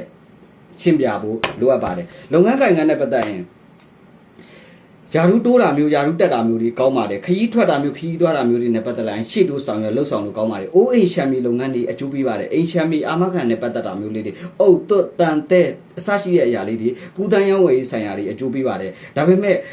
မိမိတို့အနေနဲ့ဘာကိုလှုပ်လက်ရှိကာလအတော်တွင်းမှာဆိုရင်ကိုပိုင်လုပ်ငန်းတွေလုပ်ငန်းကိုင်ငန်းနဲ့ပတ်သက်ပြီးစတင်တာတွေကူပြောင်းတာတွေကိစ္စလေးတွေအာမခံကိစ္စလေးတွေအိုးအိမ်ရှမ်းမီစောက်တာဝဲတာရောင်းတာပြောင်းတာလေးတွေနဲ့ပတ်သက်လာကိုယ့်အမိကိုခံလုပ်တာမျိုးလေးတွေဟာအကျိုးပေးအားသာပြီးတော့ရှေ့တိုးဆောင်ရရင်ကံကောင်းခြင်းနဲ့အစဉ်ပြေမှုတွေကိုရရှိစေမဲ့အပတ်တာဖြစ်ပါတယ်ခင်ဗျာဒါအပြင်အထက်လူကြီးအကြီးအကဲတွေနဲ့ပတ်သက်လာတဲ့အခါမှာစကားပြောဆိုလေးတွေမှမအောင်တတိထားဆင်ခြင်ဆောင်ရွက်ပေးဖို့လိုအပ်ပါတယ်ခင်ဗျာအလုတ်ကငွေကြေးနဲ့ပတ်သက်လာရင်ငွေကံကောင်းပါတယ်ငွေကြေးနဲ့ပတ်သက်လာရင်ထီပေါက်တယ်လို့ပဲရတနာဘုံစိုက်ကိန်းနဲ့စိုက်တယ်လို့ငွေကြေးဟာလုံငနေရင်ငနေနဲ့ဝင်လာတတ်တာမျိုးလေးတွေမိမိတို့အနေနဲ့ဆရာတို့ငွေကြေးနဲ့ပတ်သက်လာရင်မထင်မှတ်ပဲနဲ့ကိုယ့်အနေနဲ့ပုံမှန်လုပ်နေကြအလုပ်ကမှတာမန်ထက်ထူးထူးခြားခြားအခွင့်အလမ်းကောင်းတွေပေါ်လာတတ်တဲ့ကာလဖြစ်တဲ့အတွက်ကြောင့်ငွေကြေးဆိုင်ရာကိစ္စတွေမှာရင်းနှီးလှုပ်ဆောင်တဲ့အလုပ်လေးတွေမှာတကယ်ကိုအားသွန်ခွန်ဆိုင်နဲ့လှုပ်ဆောင်လို့ကောင်းသောကာလဖြစ်တယ်လက်လွန်ထားတဲ့ငွေကြေးတွေကိုတောင်းတဲ့အခါမှာခက်မှခက်တင်တောင်းဖို့လိုအပ်တယ်အားနာတာမျိုးထက်ရဲဝန်းနဲ့မျက်နှာချင်းဆိုင် face to face တောင်းရင်အောင်မြင်တိုးတက်နိုင်ပါတယ်ခင်ဗျအစုချေရလုပ်ငန်းတွေညီကိုမောင်နှမတွေနဲ့ပတ်သက်ပြီးစုဝေးလှုပ်ဆောင်ရတဲ့အလုပ်တွေအမွေကိစ္စတွေအမှုကိစ္စတွေစကားပြောဆိုတဲ့အခါမှာဒီဘက်တာဟာအားသာပြီးတော့ကောင်းမွန်ပြီးတော့ရှေ့တိုးဆောင်ရလှုပ်ဆောင်တင်သောကာလဖြစ်ပါတယ်ကျမ်းမာရေးနဲ့ပတ်သက်လာရင်တော့ကျမ်းမာရေးနည်းနည်းလေးညံ့ပါတယ် ကျမ်းမာရေးနဲ့ပတ်သက်လာရင်အစာရည်နဲ့ပတ်သက်တာမျိုးလေးတွေစီးနဲ့ပတ်သက်တာမျိုးလေးတွေလေချောင်းနဲ့ပတ်သက်တာမျိုးလေးတွေမှာနည်းနည်းလေးညံ့တဲ့အတွက်ကျမ်းမာရေးနဲ့ပတ်သက်ရင်ဂရုစိုက်ပါမကောင်းတဲ့အတတ်ပညာတွေအတိုက်ခိုက်တွေစုံပညာတွေဒီလိုပညာရက်တွေနဲ့လည်းပြူစားတိုက်ခိုက်ခြင်းမျိုးတွေကြုံရတတ်သဖြင့်မိတ်ဆွေတို့အနေနဲ့တတိထားဆင်ခြင်ပေးရန်လိုအပ်ပါတယ်အရေးကြီးသောအပူအဆက်တို့အရေးဟလာဟိုအစာရည်နဲ့ပတ်သက်သောစီးနဲ့ပတ်သက်တာတွေမှာငကိုကအရှိခံရှိတဲ့မိတ်ဆွေများအစားအသောက်နဲ့ပတ်သက်ရင်ပုံမူပြီးတော့တတိထားသင့်သောအပတ်တာဖြစ်ပြီးတော့အခါမိတ်ဆွေတို့အနေနဲ့ဟိုအစားမတော်တလို့အသွားမတော်တလန်းဆိုတဲ့အတိုင်းပဲเนาะဖြစ်တတ်တဲ့အတွက်တတိထားဆင်ခြင်ပေးဖို့လိုအပ်ပါတယ်စေတနာတွေဝေဒနာဖြစ်ရတတ်ပါတယ်မိတ်ဆွေအပေါင်းအသင်းတွေနဲ့ပတ်သက်ရင်မိတ်ဆွေတဲ့အပေါင်းအသင်းတစ်တွေလုပ်ငန်းတစ်တွေကိုလုပ်လို့ကောင်းသလောက်မိတ်ဆွေတဲ့အပေါင်းအသင်းတစ်တွေကိုလှုပ်ဆောင်တာမျိုးတွေအားနည်းပါတယ်အိမ်တော်ရေးနဲ့ပတ်သက်လာတဲ့အခါမှာငကိုကဆိုတာမန်တိုင်းဆိုအဆင်ပြေတယ်နံပါတ်1ဆွေမျိုးသားချင်းနဲ့ပတ်သက်ပြီးစကားပြောဆိုတဲ့အခါမှာဖြစ်စေမိမိအိမ်တော်ရေးမှာဂျားလူကြောင်းဖြစ်စေမိမိရဲ့အိမ်တော်ဘက်ရဲ့ဆွေမျိုးသားချင်းမိမိရဲ့ဆွေမျိုးသားချင်းကိစ္စလေးဒီလိုမျိုးတဦးတယောက်ပါလာတာမျိုးတွေအကြောင်းပြုပြီးစကားများပြီးတော့စိတ်ဆိုးစိတ်ကောက်တာမျိုးစိတ်ပင်ပန်းရတာမျိုးစိတ်မောရတာမျိုးတွေကြုံရတတ်တယ်လို့ဟိုစကနာထိုးတာမျိုးလေးတွေဒီတယောက်နဲ့တယောက်တဦးနဲ့တဦးเนาะဟိုနားလည်မှုအမြင်မကြည်တာမျိုးလေးကြုံရတတ်တဲ့အတွက်မိမိတို့အိမ်တော်ကြီးမှာဆိုလို့ရှိရင်ဂျားလူအဝင်မခံပါနဲ့ဆွေမျိုးသားချင်းနဲ့ပတ်သက်လာရင်ဆွေမျိုးသားချင်းညအိမ်ညနေလာတာမျိုးဖြစ်နိုင်လို့ရှိရင်ဆက်ပစ္စည်းအစုပ်အဟောင်းအပြက်တွေရှိရင်စွန့်ပြီးပါဆက်ပစ္စည်းပျောက်တာမျိုးရင်နေနဲ့ပါလိနဲ့ပတ်သက်လို့ထိခိုက်ရှာနာတာမျိုးလေးတွေဖြစ်ရတတ်တဲ့အတွက်မိတ်ဆွေတို့အနေနဲ့တတိထားဖို့လိုအပ်ကြောင်းနဲ့ရင်ဆက်ပစ္စည်းနဲ့ပတ်သက်တာလေးတွေတတိထားဝယ်ပါနိုင်ငံခြားခရီးသွား passport လုပ်ငန်းဗီဇာလုပ်ငန်းနဲ့ပတ်သက်လာရင်နည်းနည်းလေးကြန့်ကြာဟန်တာနိုင်တော့ကာလာအပတ်တာအပိုင်းရှာဖြစ်တဲ့အတွက်တတိထားဆင်ခြင်ဖို့လိုအပ်ပါတယ်လုပ်ငန်းကိုင်ငံနဲ့ပတ်သက်ပြီးတော့လည်းမိတ်ဆွေတို့အနေနဲ့လုပ်ငန်းတစ်ကိုလှုပ်ဆောင်လို့ရတယ်ဒါပေမဲ့ကိုယ့်အတွက်တဦးရဲ့အမိခံပြီးလှုပ်ဆောင်တာအားတာကောင်းမွန်တယ်သူတို့ဘာကိုအာမခံပြီးတာမျိုးလေးတွေအိမ်တော်ကြီးမှာဂျားလူဝင်တာမျိုးလေးတွေမိမိတို့အနေနဲ့အိမ်တော်ကြီးနဲ့ပတ်သက်လာမဟုတ်မဟတ်ဘယ်နဲ့မတိကြမကြီးရတဲ့ကိစ္စတွေကိုအကြောင်းပြုပြီးပြဿနာတက်တဲ့အတွက်ဒီအချက်လေးတွေကိုတတိထားဆင်ခြင်ရတော့လိုအပ်တော့ကာလာဖြစ်ပါတယ်ခင်ဗျစာချုပ်စာတမ်းလေးနဲ့လောက်တာမျိုးတွေဟာပုံမတိကျနိုင်ပါတယ်နှုတ်အားဖြင့်ဂတိတနှုတ်တရားစာတလုံးဆိုတဲ့အတိုင်းပဲတိတိကျကျဆောင်ရွက်ရင်ပုံမအားတာကောင်းမှာပါတယ်လူငယ်တွေအရှိကြီးနဲ့ပတ်သက်လာရင်လူထင်ကြီးခံရတတ်ပါတယ်မိမိတို့အနေနဲ့ချစ်သူကြီးစားမရှိသူတွေအရှိကြီးနဲ့ပတ်သက်လာလို့ရှိရင်ကိုဆွမ်းနာလို့ပေါ့တွန့်ဆုပ်ဖြစ်နေတာမျိုးလေးတွေအရှိကြီးနဲ့ပတ်သက်လာလို့ရှိရင်ကံရဲ့အားနည်းမှုလေးနည်းနည်းလေးတွေ့ရတတ်တဲ့အတွက်ကြောင့်မလို့မိတ်ဆွေတို့အနေနဲ့အရှိကြီးမှာတော့ကံကဒီမိမိတို့ချစ်တော်မြတ်လို့တော့သူ့ကိုလမ်းကြောင်းလေးခင်းထားတာမျိုးမထိမတက်ထိလေးပြောထားတာမျိုးကတော့ပိုကောင်းပါတယ်ပေါ့နော်ဖွင့်မပြောသေးနဲ့ဦးမော့ဖွင့်ပြောလိုက်လို့ချင်းလည်းရသွားရင်တော့ရသွားပါတော့ရှင်းနဲ့ပတ်သက်လို့ဆရာအများကြီးကြံမပေးချင်ပါဘူးကြိုက်ရင်ရှာတော့ချက်နော်လိုက်တာလားပြောနော်ဒါပေမဲ့ဖူးစာစင်ဆရာရှိလားဆရာကောင်းပြီကျွန်တော်ကောင်းပြီအိမ်တော်ကြီးနဲ့ပတ်သက်သမီးကြီးစားများအနေနဲ့ဆိုလို့ရှိရင်တော့မိမိတို့ရဲ့အရှိကြီးမှာဆိုရင်ဟုတ်ပြီမိမိတို့ရဲ့အရှိရေးနဲ့ပတ်သက်လာတဲ့အခါသမီးစားရေးနဲ့ပတ်သက်လာတဲ့အခါအစင်မပြေမှုတွေကိုမျိုးသမီးတယောက်ယောက်နော်မိန်းကလေးတဦးတယောက်ရဲ့အကူအညီနဲ့ဖြည့်ချင်းမှာပြန်လည်ပြီးတော့အကူအညီရရှိတတ်ပါတယ်ငကိုကစိတ်ဆိုးစိတ်ကောက်နေတော့ချစ်သူကြီးစားတွေပြန်ပြီးတော့စိတ်ဆိုးပြေးနိုင်တာမျိုးအဆက်အသွယ်ပြတ်နေသူတွေပြန်လဲအဆက်အသွယ်ရရှိတတ်တယ်လို့မိမိရဲ့သမီးစားနဲ့ပတ်သက်လာတဲ့အခါမှာအိမ်အောင်ပြချင်းစိတ်ဆက်ချင်းကြောင်းလန်းချင်းတွေပြောဆိုတဲ့အခါမှာလည်းအားသာကောင်းမွန်ပြီးတော့တိုးတက်နိုင်ပါတယ်ဆိုတဲ့ကာလဖြစ်ပါတယ်ခင်ဗျဒါအပြင်မိမိရဲ့ချစ်သူကြီးစားနဲ့ပတ်သက်ဆက်ဆက်ပြီးတော့ဆွေမျိုးသားချင်းခရီးသွားကိစ္စရင်ဒီလိုမျိုးလေးတွေတူတူခရီးထွက်ရတာမျိုးလေးတွေကြောင့်မိမိတို့ရဲ့အရှိရေးမှာတော့အေးချမ်းမှုနဲ့တာယာမှုနဲ့နှွေးထွေးမှုတွေရရှိတတ်တယ်ဆိုတဲ့အပတ်တာကာလဖြစ်ပါတယ်ခင်ဗျာတတိထားဆင်ခြင်ရမယ့်အပတ်အနေနဲ့မိတ်ဆွေတို့အနေနဲ့ဘာကိုလှုပ်ဒီအပတ်တာတော်တွေမှာဆိုလို့ရှိရင်မိတ်ဆွေတို့အနေနဲ့လုပ်ငန်းနဲ့ပတ်သက်လို့အလုံးနဲ့ပတ်သက်ရင်မတိချာမရရပဲနှုတ်ကတိတီတာမျိုးလေးတတိထားပါစေတနာလေးတွေဝေဒနာဖြစ်ရတတ်ပါတယ်ဒါအပြင်မိတ်ဆွေတို့အနေနဲ့အထက်လူကြီးအကြီးကဲနဲ့ပတ်သက်ပြီးတော့နားလည်မှုလွဲတတ်တဲ့အတွက်စကားကိုအကုန်မပြောဘဲနဲ့ထင်းထင်းထင်းပြောဖို့လိုအပ်တယ်ပြဿနာကိစ္စတွေကိုအကျွေးမထားဘဲနဲ့ချက်ချင်းဖြေရှင်းလိုက်တာပုံမူကောင်းမှုပြီးတော့တိုးတက်နိုင်ပြီးတဲ့အခါဖြစ်နိုင်ရင်မိတ်ဆွေတို့အနေနဲ့မိမိတို့ရဲ့အိမ်အတွင်းကိုညာအိညနေမခေါ်ပါနဲ့ဆက်ပစ္စည်းရင်အသစ်ဝယ်တာမကောင်းပါဘူးပျောက်တတ်တာမျိုးတွေဝင်တာမျိုးတွေအားနေတတ်တဲ့အတွက်ကြောင့်မလို့ဒါလေးတွေမဝင်တာကောင်းပါတယ်ဖြစ်နိုင်ရင်ညာအိညနေခရီးမထွက်တာမဝင်လာတာလက်မခံတာပို့မှုပြီးတော့ကောင်းမွန်သောကာလဖြစ်ပါတယ်ခင်ဗျဒါအပြင်မိတ်ဆွေတို့အနေနဲ့ဒီအပတ်တာတော်တွင်မှာတတိထားဆင်ခြင်ရမှာတော့မိတ်ဆွေတို့အနေနဲ့အပြာရောင်ရင့်ရင်တွေကိုတတိထားဆင်ခြင်ပြီးတော့ဝစ်စင်မှာမိမိရဲ့ကံကိုညှပ်စေပါတယ်ဒီအပတ်တာတော်တွင်မှာဆိုရင်မိတ်ဆွေတို့အနေနဲ့ဘာကိုလှုပ်လို့16ရက်နေ့တရက်ကိုတော့တတိထားဆင်ခြင်ပြီးတော့အရေးကြီးသောကိစ္စရက်တွေကိုလုပ်တဲ့အခါမှာတော့22ရက်နေ့ဟာမိတ်ဆွေတို့ရဲ့ကံကိုတိုးတက်ပြီးတော့ရှေ့တိုးဆောင်ရွက်ရင်အကြံစီကောင်းတွေအခွင့်အလမ်းကောင်းတွေရရှိမယ်ဆိုတဲ့ကာလဖြစ်ပါတယ်ခင်ဗျအဆဆအရာမိတ်ဆွေတို့အနေနဲ့အရေးကြီးတဲ့ကိစ္စတွေကိုပြုမှုဆောင်ရွက်တဲ့အခါမှာလက်ခုပ်9ချက်တီးပြီးလိုရာကိုပြုမှုဆောင်ရွက်ရင်အားသာကောင်းမွန်ပြီးတော့တိုးတက်နိုင်သောလားဖြစ်ပါတယ်ခင်ဗျာနော်ဒါအပြင်မိတ်ဆွေတို့အနေနဲ့အကျိုးပေးသောကဏ္ဍအခရာတွေအနေနဲ့ဆိုရင်တော့9ကဏ္ဍ3ကဏ္ဍ ဇီရိုကနန်းတွေဟာမိတ်ဆွေတို့ရဲ့အကံကိုတိုးတက်စေပြီးတော့အကျိုးပေးသောအယောင်တွေအနေနဲ့ဆိုလို့ရှိရင်တော့အဝါရောင်ရွှေဝါရောင်မိတ်ဆွေတို့အနေနဲ့အနီရောင်တွေကကံကောင်းအားသာကောင်းမှုပြီးတော့တိုးတက်နိုင်ပါတယ်ခင်ဗျအဆက်ဆက်ရရအစဉ်ပြေစီပြီးငွေကြေးကံအားကောင်းစေရန်အတွက်ဆိုရင်ပြုလုပ်ရမယ့်ရေရာအနေနဲ့ဆိုရင်တော့မိတ်ဆွေများခင်ဗျခရီးသွားတဲ့သူတွေခရီးသွားတဲ့မိတ်ဆွေတွေလမ်းကြုံတဲ့မိတ်ဆွေအပေါင်းအသင်းတွေကိုတောက်ရည်တို့အေးတို့เนาะလှူဒန်းခြင်းဖြင့်ကုသိုလ်ယူခြင်းဖြင့်သို့မဟုတ်ခရီးသွားစေကူခြင်းဖြင့်ကံကောင်းစေကြောင်းဆရာကထပ်လောင်းပြောကြားလိုက်ပါရစေကျေးဇူးတင်ပါတယ်ဒါကတော့တပတ်စာဟောစတန်းဖြစ်ပါတယ်ဗုဒ္ဓဘုရားဥဒ္ဒသမီမိတ်ဆွေတွေအားလုံးအရာရာအောင်မြင်အစဉ်ပြေတိုးတက်ကြပါစေဆရာငယ်နာဗီဒီမေးချင်ရင်09399436 WhatsApp Telegram Viber မှာဆက်သွယ်နိုင်ကြောင်းနဲ့ TikTok Messenger မှာဗီဒီယိုဟောကြောင်းပြောရင်းနဲ့ဆရာငယ်မိတ်ဆွေများနောက်တစ်ပတ်မှာပြန်တွေ့ပါမင်္ဂလာပါခင်ဗျဆရာငယ်ပါခင်ဗျနော်ဆရာရဲ့မိတ်ဆွေဂျာဇာပရိသတ်သမီးမိတ်ဆွေများတော့ဒီတစ်ခါမှာတော့2025ခုနှစ်မေလ15ရက်နေ့ကနေ22ရက်နေ့အထိတပတ်စာကိုဆရာဟောကြားပေးမှာဖြစ်ပါတယ်ဒါတော့နဲ့ဟောကြားပေးမှာဖြစ်ပါတယ်ဒါကြောင့်ဂျာဇာပရိသတ်သမီးမိတ်ဆွေတွေအားလုံးအဆက်ဆက်ရအစဉ်ပြေကြပါစေကြောင်းဆရာကဒီကနေလှိုက်လဲမေတ္တာပို့ရင်းနဲ့မိတ်ဆွေဂျာဇာပရိသတ်သမီးမိတ်ဆွေများဒီအပတ်တာအတော်တွင်မှာမိတ်ဆွေတို့ရဲ့ယင်ထဲမှာကိုအတိုက်ခိုက်မျိုးတွေရှိနေတာမျိုးလားဟာကိုဘာကြောင့်အဆင်မပြေတာလဲဆိုပြီးတော့ကိုယ့်ရဲ့အခက်အခဲကိစ္စတစ်ခုခုကိုဒေရှာကိုစဉ်းစားတွေးခေါ်နေတော့ကာလာဒေရှာကိုဘာကြောင့်အဆင်မပြေတာလဲဆိုပြီးတော့ကိုစိတ်တိုင်းမကြခြင်းအားမရခြင်းမျိုးတွေကြောင့်ကိုပြန်လဲသုံးသပ်နေတော့ဆန္ဒတွေစိတ်တွေဖြစ်ပေါ်နေပါတယ်မိမိရင်ထဲမှာအောင်မြင်မှုနဲ့ပတ်သက်ပြီးတော့ခံများလိုချင်နေတာမျိုးအဆင်ပြေမှုနဲ့ပတ်သက်ပြီးတော့များစွာလိုချင်နေသောစိတ်မျိုးတွေဖြစ်ပေါ်နေပြီးတော့ဒါပေမဲ့လက်ရှိမှာတော့မရောက်နေတာမျိုးအဆင်မပြေတာမျိုးလေးတွေကြောင့်မလို့ဘာကြောင့်လဲဆိုတာမျိုးကိုပြန်လဲသုံးသပ်နေတော့အချိန်အချိန်ကကာလအပိုင်းခြားဖြစ်နေပါတယ်ဒါအပြင်မိတ်ဆွေတို့အနေနဲ့ကျမ်းမာရေးနဲ့ပတ်သက်လာတဲ့အခါမှာကျမ်းမာရေးနဲ့ပတ်သက်လို့အဲ့လောက်ဆူဆူဝါးဝါဘာမှမရှိဘူးဒါပေမဲ့လှုပ်ချင်ကိုင်းချင်စိတ်တွေပျောက်နေတာမျိုးဥပမာပေါ့ခလေးငယ်တွေလို့ဆိုခမဲလိုနေတာမျိုးဖြစ်နေတယ်ဟာလှုပ်အခုလှုပ်လဲလှုပ်ရှင်တယ်ခဏလေးကြာစိတ်ကမလှုပ်ရှင်ခဏလေးလှုပ်ရင်ပြီးတာပဲဆိုပြီးစိတ်မပြောမကျွင်ရတာမျိုးစိတ်နဲ့ပတ်သက်ပြီးတော့အတက်အကျအနေအမြင်ဘုံသေးမရှိဘဲနဲ့ဖြစ်နေတာမျိုးလေးတွေကြောင့်စိတ်ထောင်းကိုကြီးဘာကြောင့်မှလည်းမသိစိတ်ထဲမှာပျော်မနေဘူးဘာကြောင့်မှလည်းမသိဒီလိုမျိုးတွေဖြစ်နေတတ်တော့ကာလစိတ်နဲ့ပတ်သက်လာလို့ရှိရင်လေယူတုံဆိုတဲ့ကာလဖြစ်နေတတ်တဲ့အတွက်ကြောင့်မလို့မိတ်ဆွေများစိတ်နဲ့ပတ်သက်ပြီးတော့နည်းနည်းလေး meditation များလုပ်ပေးတာမျိုးသို့မဟုတ်ရင်ခရီးထွက်တာမျိုးသို့မဟုတ်ကိုယ့်ရဲ့စိတ်ကို relax ဖြစ်အောင်ကြိုးစားဖို့လိုအပ်ပါတယ်လို့ပဲဆရာကပြောချင်ပါတယ်နော်ဒါအပြင်အလုတ်ကိုင်းနဲ့ပတ်သက်လာရင်တော့ဘာမှစိုးရိမ်စရာမရှိပါဘူးအလုံငန်းကိုင်းကအလုပ်နဲ့ပတ်သက်ငွေကြီးကိစ္စတွေမှာရှေ့တိုးဆောင်ရလှုပ်ဆောင်မှ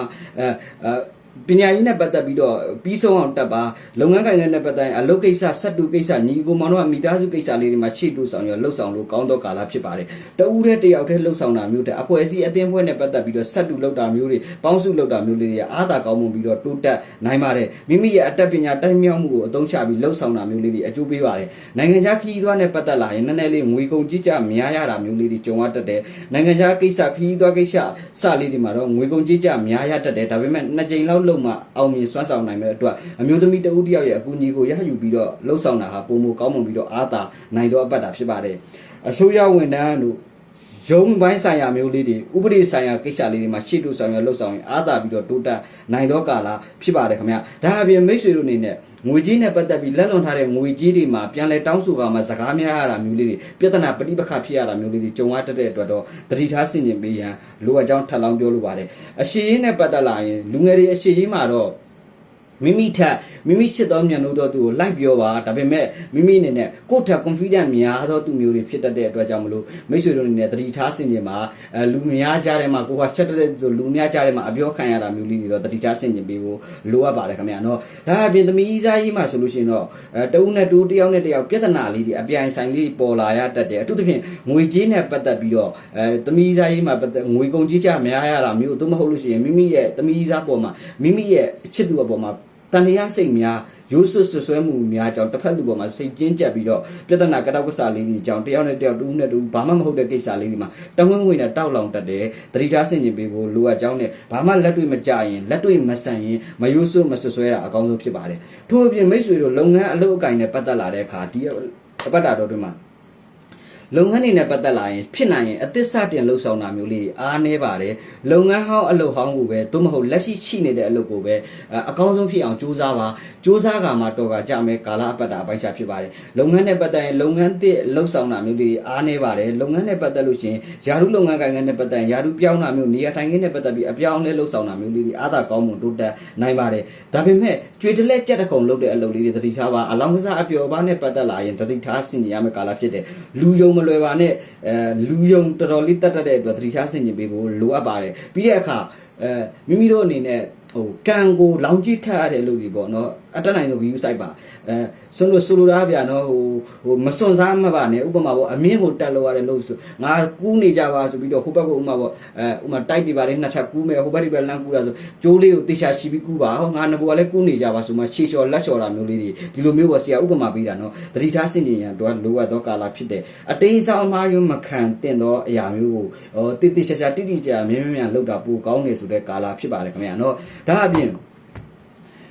မိတ်ဆွေတို့အနေနဲ့ဒီကာလအတွင်းမှာဆိုလို့ရှိရင်ဖြက်လန်းနည်းနဲ့လိုက်တာမျိုးလေးတွေမအောင်မြင်နိုင်ပါဘူးခက်ခဲနိုင်ပါတယ်တတိထားဆင်ခြင်ပေးဖို့လိုအပ်ပါတယ်ရေရှားမြေရှားနဲ့ပတ်သက်လာလို့ရှိရင်ရေရှားမြေရှားနဲ့ပတ်သက်ပြီးတော့ခရီးသွားကိစ္စလေးတွေမှာတော့ရှေ့တို့ဆောင်ရလှုပ်ဆောင်လို့ကောင်းတယ်တရွာမပြောင်းသူကောင်းမဖြစ်ဆိုတဲ့အတိုင်းအပြောင်းလဲလေးတွေနဲ့လှုပ်ပါဘာကိုဖြစ်ပြီးမိမိအမိခံလှုပ်တာမျိုးလေးတွေအားနည်းစီပါတယ်အမိတက်ချင်းထင်ပေါ်ခြင်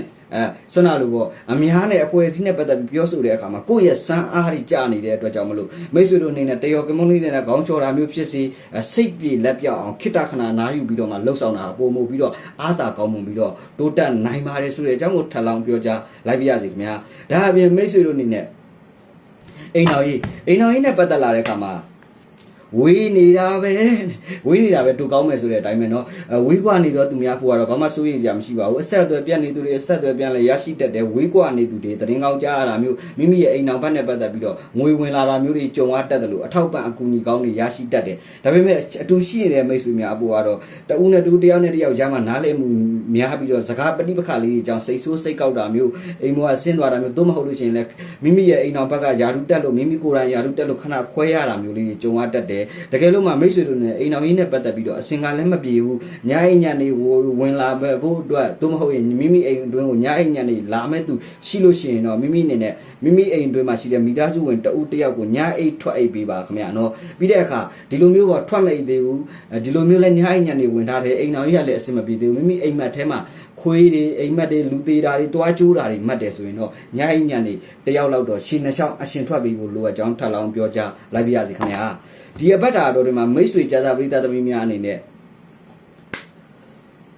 ဆရာပြောတဲ့အတိုင်းတေချာမပြတ်မကွက်လုပ်ပေးပါကျမ်းမာရေးနဲ့ပတ်သက်ပြီးတော့ကျမ်းမာရေးရှူကြတာမျိုးရုပ်တရက်ညံ့လာတာမျိုးဆိုရင်တတိထားဆင်ခြင်ပေးဖို့လိုအပ်ကြောင်းထပ်လောင်းပြောလိုပါတယ်ဒါအပြင်မိတ်ဆွေတို့အနေနဲ့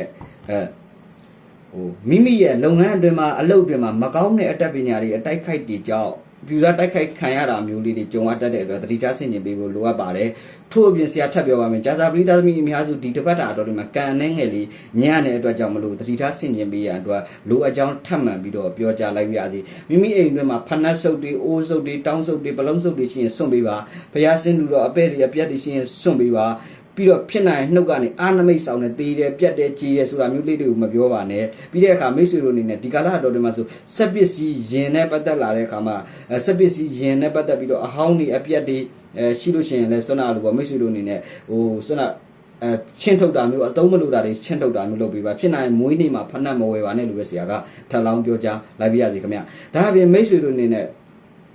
ဒီလက်တာတော့ဒီအပတ်တာတော့ဒီမှာဆက်ဆရရေးကြီးတဲ့ကိစ္စတွေကိုပြုမှုဆောင်ရွက်တဲ့အခါမှာအောင်မြင်တိုးတက်မှုတွေရရှိစေရန်အတွက်ဆိုရင်မိမိအိမ်မှာမြတ်စွာဘုရားမှာဖျောင်းနိုင်တိုင်းဆိုတော့သို့မဟုတ်ဖျောင်းနိုင်တိုင်းသို့မဟုတ်ရင်မီးအိမ်လေးဆွမ်းနာလို့ကမီးနဲ့ပတ်သက်တာဆိုတော့ဆရာတို့မီးအိမ်လေးတစ်ခုကိုအလင်းအိမ်လေးတစ်ခုကိုထွင်းကြည့်သွားတာမျိုးဖျားမီးလေးထွင်းပြီးတော့မိမိရဲ့လိုရာကိစ္စကိုသွားရင်အောင်မြင်တိုးတက်နိုင်သောကာလဖြစ်ပါတယ်ဘာသာတရားများများပို့လုပ်ပြီးဖို့လိုအပ်ကြောင်းထပ်လောင်းပြောကြားလိုက်ပြရစီခင်ဗျဒါအပြင်မိတ်ဆွေတို့ဒီအပတ်တာတော်တွင်မှာဆိုရင်အနီရောင်အနက်ရောင်လေးတွေကိုတတိထားဆင်ခြင်ပေးပါ0ကနန်း100ပြည့်ရာပြည့်10ပြည့်1000ပြည့်ကနန်းလေးတွေကိုတတိထားပြီးတော့လုပ်ပါဥပမာပေါ့20ရက်နေ့ဒီမှာအရေးကြီးတဲ့ကိစ္စတွေကိုမလုပ်ဖို့ထပ်လောင်းပြောကြားလိုက်ပြရစီမိမိတို့ရဲ့အရေးကြီးတဲ့ကိစ္စတွေကိုလှုပ်ဆောင်တဲ့အခါကျရင်စက်မိတ်ဆွေကြာစာပိသားများ19ရက်နေ့ဒီမှာလှုပ်ဆောင်တာပုံမှုအားသာပြီးတော့ကောင်းမွန်နိုင်သောအပတ်တာကာလဖြစ်ပါတယ်ခင်ဗျထို့အပြင်မိတ်ဆွေတို့အနေနဲ့အဆက်ဆက်ရအစဉ်ပြေအောင်မြင်တိုးတက်ဈေးရန်အတွက်ပြုလုပ်ရမယ့်ရေရာအနေနဲ့ဆိုရင်တော့မနက်မိုးလင်းတဲ့အခါ ခါမှာနော်မနမိုးလင်းတဲ့အခါမှာဆရာတို့ဟိုရသေးဥက္ကဋ္ဌရဲ့ဒနာသိတ်ထီလို့ခေါ်တော့ငွေဝင်ကားတော့မနမိုးလင်းတာနဲ့28ခေါက်ရွတ်ညအိတ်တာနဲ့28ခေါက်ရွတ်ပါငွေကြီးအခက်ခဲတွေအားလုံးပြေပြောက်သွားမယ်ဆိုတဲ့အကြောင်းထပ်လောင်းပြောလိုပါတယ်အကျိုးပေးသောကဏ္ဍအခရာတွေအနေနဲ့ဆိုရင်တစ်ကဏ္ဍနှစ်ကဏ္ဍရှစ်ကဏ္ဍဖြစ်ပါတယ်ခင်ဗျာအဆက်ဆက်ရရအစင်ပြီးအောင်မြင်တိုးတက်စီတော့အယောင်အနေနဲ့ဆိုရင်အဝါရောင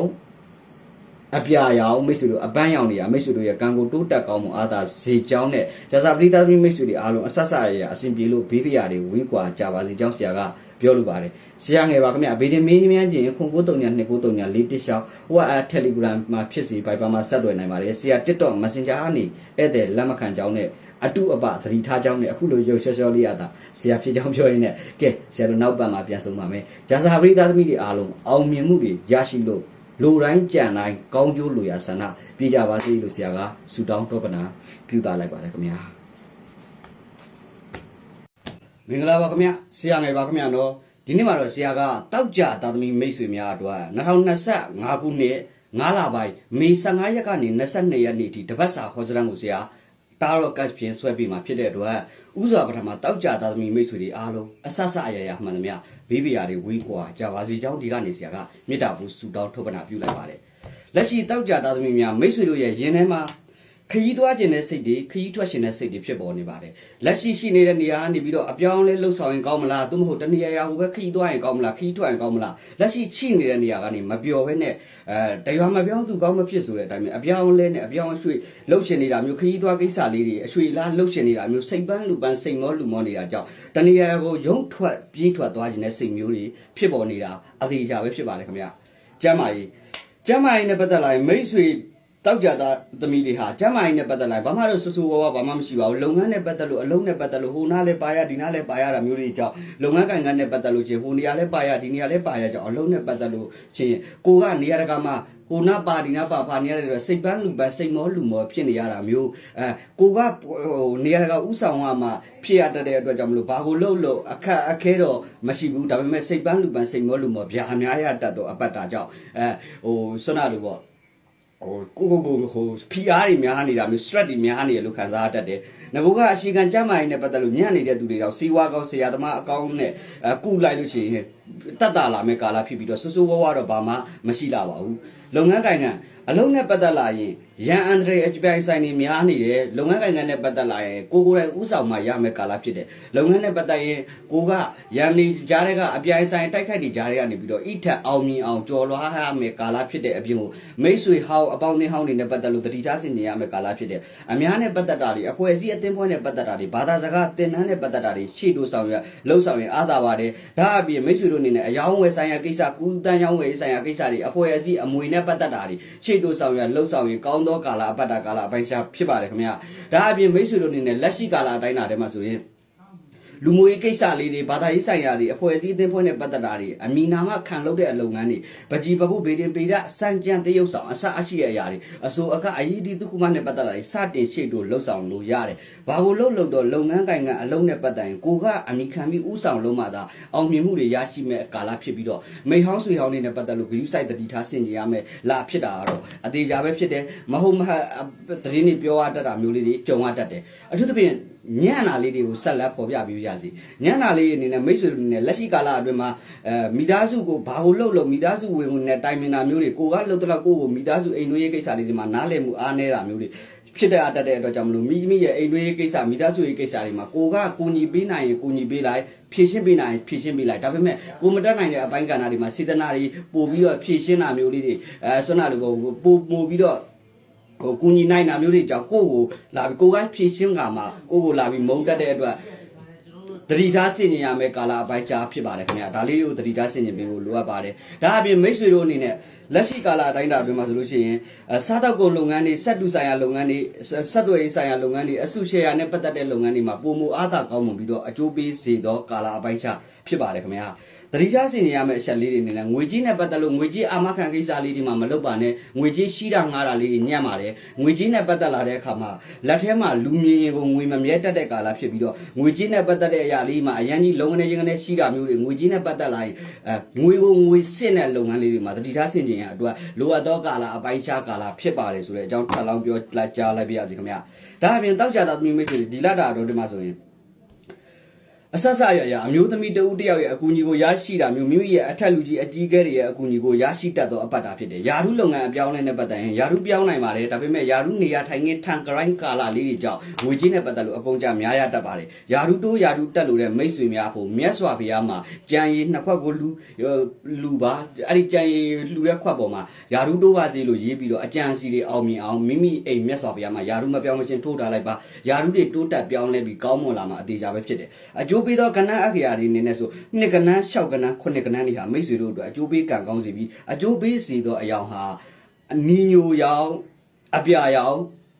အဝါရောင်တွေကမိတ်ဆွေရဲ့ကံကိုတိုးတက်စေပါတယ်ခင်ဗျာနော်ငွေကြီးနဲ့ပတ်သက်လာလို့ရှိရင်ငွေကြီးကံတွေဟာအင်မတန်ကောင်းမွန်အားသာပါလိမ့်မယ်သို့တော့ဘာကိုဖြစ်ဖြစ်မိတ်ဆွေတို့အနေနဲ့အပေါင်းအသင်းဟောင်းမိတ်ဆွေဟောင်းတွေနဲ့ပတ်သက်လို့တတိထားပါကိုမမြင်မတွေ့ရပဲကိုမဥဆောင်ပါပဲနဲ့ငွေကြီးနဲ့ပတ်သက်လို့ရုံကြီးကြီးရှယ်ယာဝင်တာမျိုးအစုရှယ်ယာထည့်တာမျိုးရှိတာငားတာမျိုးတွေမှာအများအားဖြင့်ညံ့တဲ့အတွက်တော့တတိထားပါဘာကိုလို့ဒီတလတာတော့ဒီရဲ့အပတ်တာတော့ဒီမှာဆိုမိတ်ဆွေတို့အနေနဲ့အရေးကြီးသောကိစ္စတွေကိုလုပ်တဲ့အခါမှာ18ရက်နေ့မှာအရေးကြီးတဲ့ကိစ္စတွေကိုခြေတိုးဆောင်ရွက်အားသာကောင်းမှုပြီးတော့တိုးတက်အောင်စွမ်းဆောင်နိုင်သောအပတ်တာဖြစ်ပါတယ်ခင်ဗျအဆဆရအောင်မြင်စေပြီးတိုးတက်စေပြီးကံကောင်းစေရန်အတွက်ပြုလုပ်ရမယ့်ရေရာအနေနဲ့ဆိုရင်တော့ပြည်မိတ်ဆွေတို့အနေနဲ့မိတ်ဆွေတို့ကံကောင်းစေရန်လူရမှုကိစ္စတွေပြုမှုဆောင်ရွက်တဲ့အခါကံအားသာကောင်းမှုတိုးတက်စေရန်အတွက်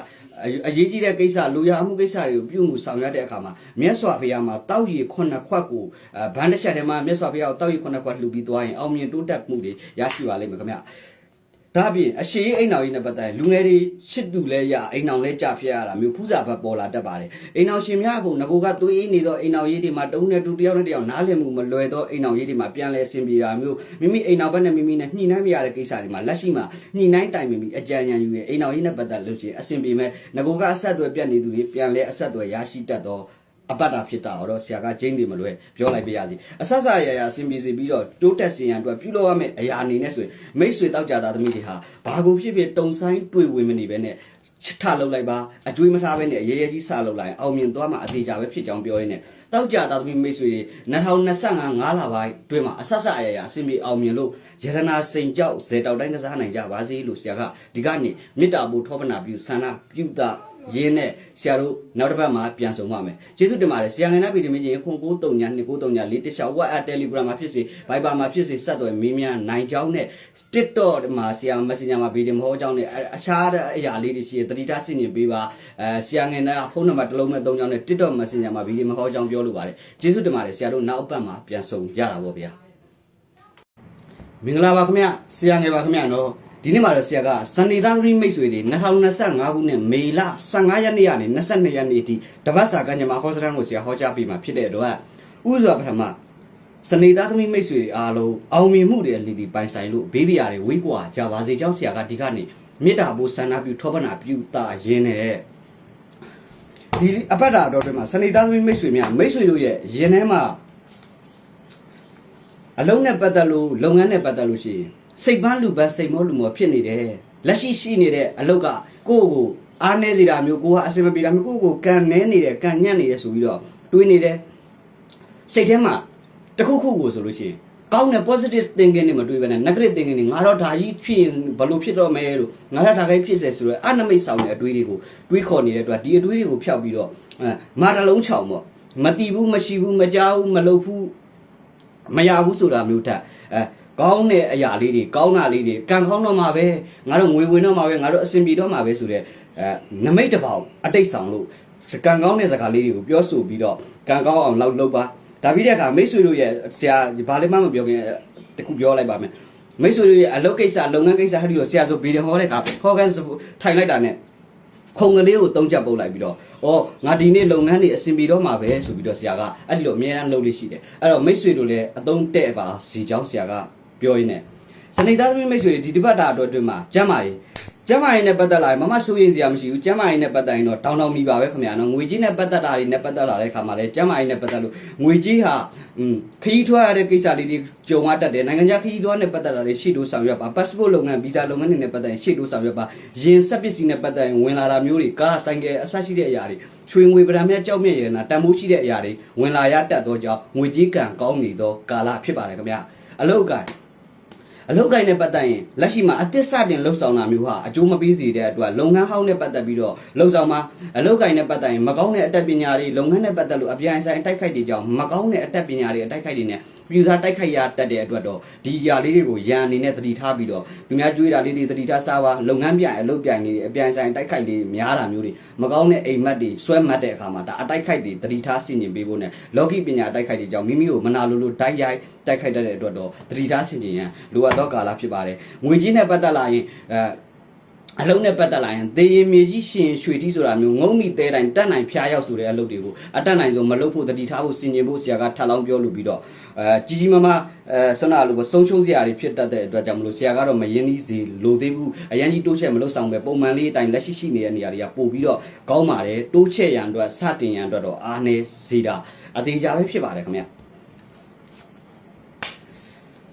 အမျိုးသမီးအနှောက်အယှက်အတိုက်ခိုက်လေးတယောက်ရှိပါတယ်အမျိုးသမီးနဲ့ပတ်သက်ပြီးတော့အမျိုးသမီးတဦးတယောက်နဲ့ပတ်သက်ပြီးတော့စကားမှားတာမျိုးလေးတွေအပြောမှားတာမျိုးလေးတွေကြောင့်အတိုက်ခိုက်လေးတွေကြုံရတတ်တဲ့အတွက်တော့သတိထားဆင်ခြင်ပေးရန်လိုအပ်သောကာလဖြစ်တယ်ယာရုနေရာထိုင်ခင်းနဲ့ပတ်သက်ယာရုတိုးတာယာရုတက်တာလေးတွေကြုံရတတ်တယ်နေရာထိုင်ခင်းအိုးအိမ်ရှမ်းပြီးအစ်စ်တွေဝင်လာတတ်တယ်အမှုကိစ္စအမွေကိစ္စဖြစ်နေသူတွေပြီးပြတ်မဲ့ကာလအားသာမဲ့ကာလဖြစ်ပါတယ်ခင်ဗျဒါအပြင်စာချုပ်စာတမ်းကိစ္စလေးတွေမှာတတိထားပြမှုဆောင်ရွက်ပါညီကိုမောင်နှမဆွေမျိုးသားချင်းတွေရဲ့အကူအညီကိုရရှိတတ်တယ်မိတ်ဆွေအပေါင်းအသင်းတွေရဲ့အကူအညီကိုရရှိတတ်တယ်ထို့ပြင်ခရီးသွားကိစ္စလေးတွေဘာသာရေးဆိုင်ရာကိစ္စလေးတွေဒီလောက်ရတတ်ပါတယ်မထင်မှတ်ဖက်ခရီးသွားလာတာမျိုးလေးကြုံရတတ်ပါတယ်ဒါအပြင်မိတ်ဆွေတို့ရဲ့ငကိုကလက်လွန်ထားသောငွေကြီးတွေနဲ့ပတ်သက်ရင်ပြန်လဲတောင်းဆိုပါပြန်လဲရရှိမဲ့အပတ်တာကာလအပိုင်းရှားဖြစ်ပါတယ်ခင်ဗျာလူငယ်တွေမေတ္တာရေးမှာမိမိအနေနဲ့မေတ္တာရေးနဲ့ပတ်သက်လာရင်မိမိတို့အိမ်အောင်ပြူချင်းစိတ်ဆက်ခြင်းလက်ထက်ခြင်းဒီကာလမှာကြောင်းလန်းခြင်းအင်မတန်ကောင်းမွန်အားသာပြီးတော့တိုးတက်နိုင်သောကာလဖြစ်ပြီးတော့အရှင်ရေးနဲ့ပတ်သက်မေတ္တာရေးနဲ့ပတ်သက်လာရင်အားမနှဲပါဘူးကံကောင်းနေတယ်တဦးနဲ့တူတယောက်နဲ့တယောက်ငကိုကနားလည်မှုလွဲနေရင်တော့လက်ရှိကာလမှာဖြည့်ရှင်းပြီးတော့တည်တည်ချာချာလုပ်လို့ရတယ်သမီးစားများအဖို့ကတော့အိမ်အောင်ရှင်ဘဝကိုကူပြောင်းဖို့အတွက်လူကြီးမိဘတွေနဲ့တိုင်ပင်စိတ်ဆက်ကြောင်းလန်းမင်္ဂလာပြုလို့ကောင်းသောမင်္ဂလာ10ပါးကြိုက်တာနဲ့ပြုလို့ရပါတယ်ခင်ဗျကောင်းပါတယ်ဒါအပြင်ကောင်းပြီမိတ်ဆွေအိမ်အောင်ရေးနဲ့ပတ်သက်လာတဲ့အခါမှာငကိုကအိမ်အောင်ရေးနဲ့ပတ်သက်လို့ကွဲမဲ့ဆိုတဲ့မိတ်ဆွေများဒီကာလအတော်တွေမှာသတိ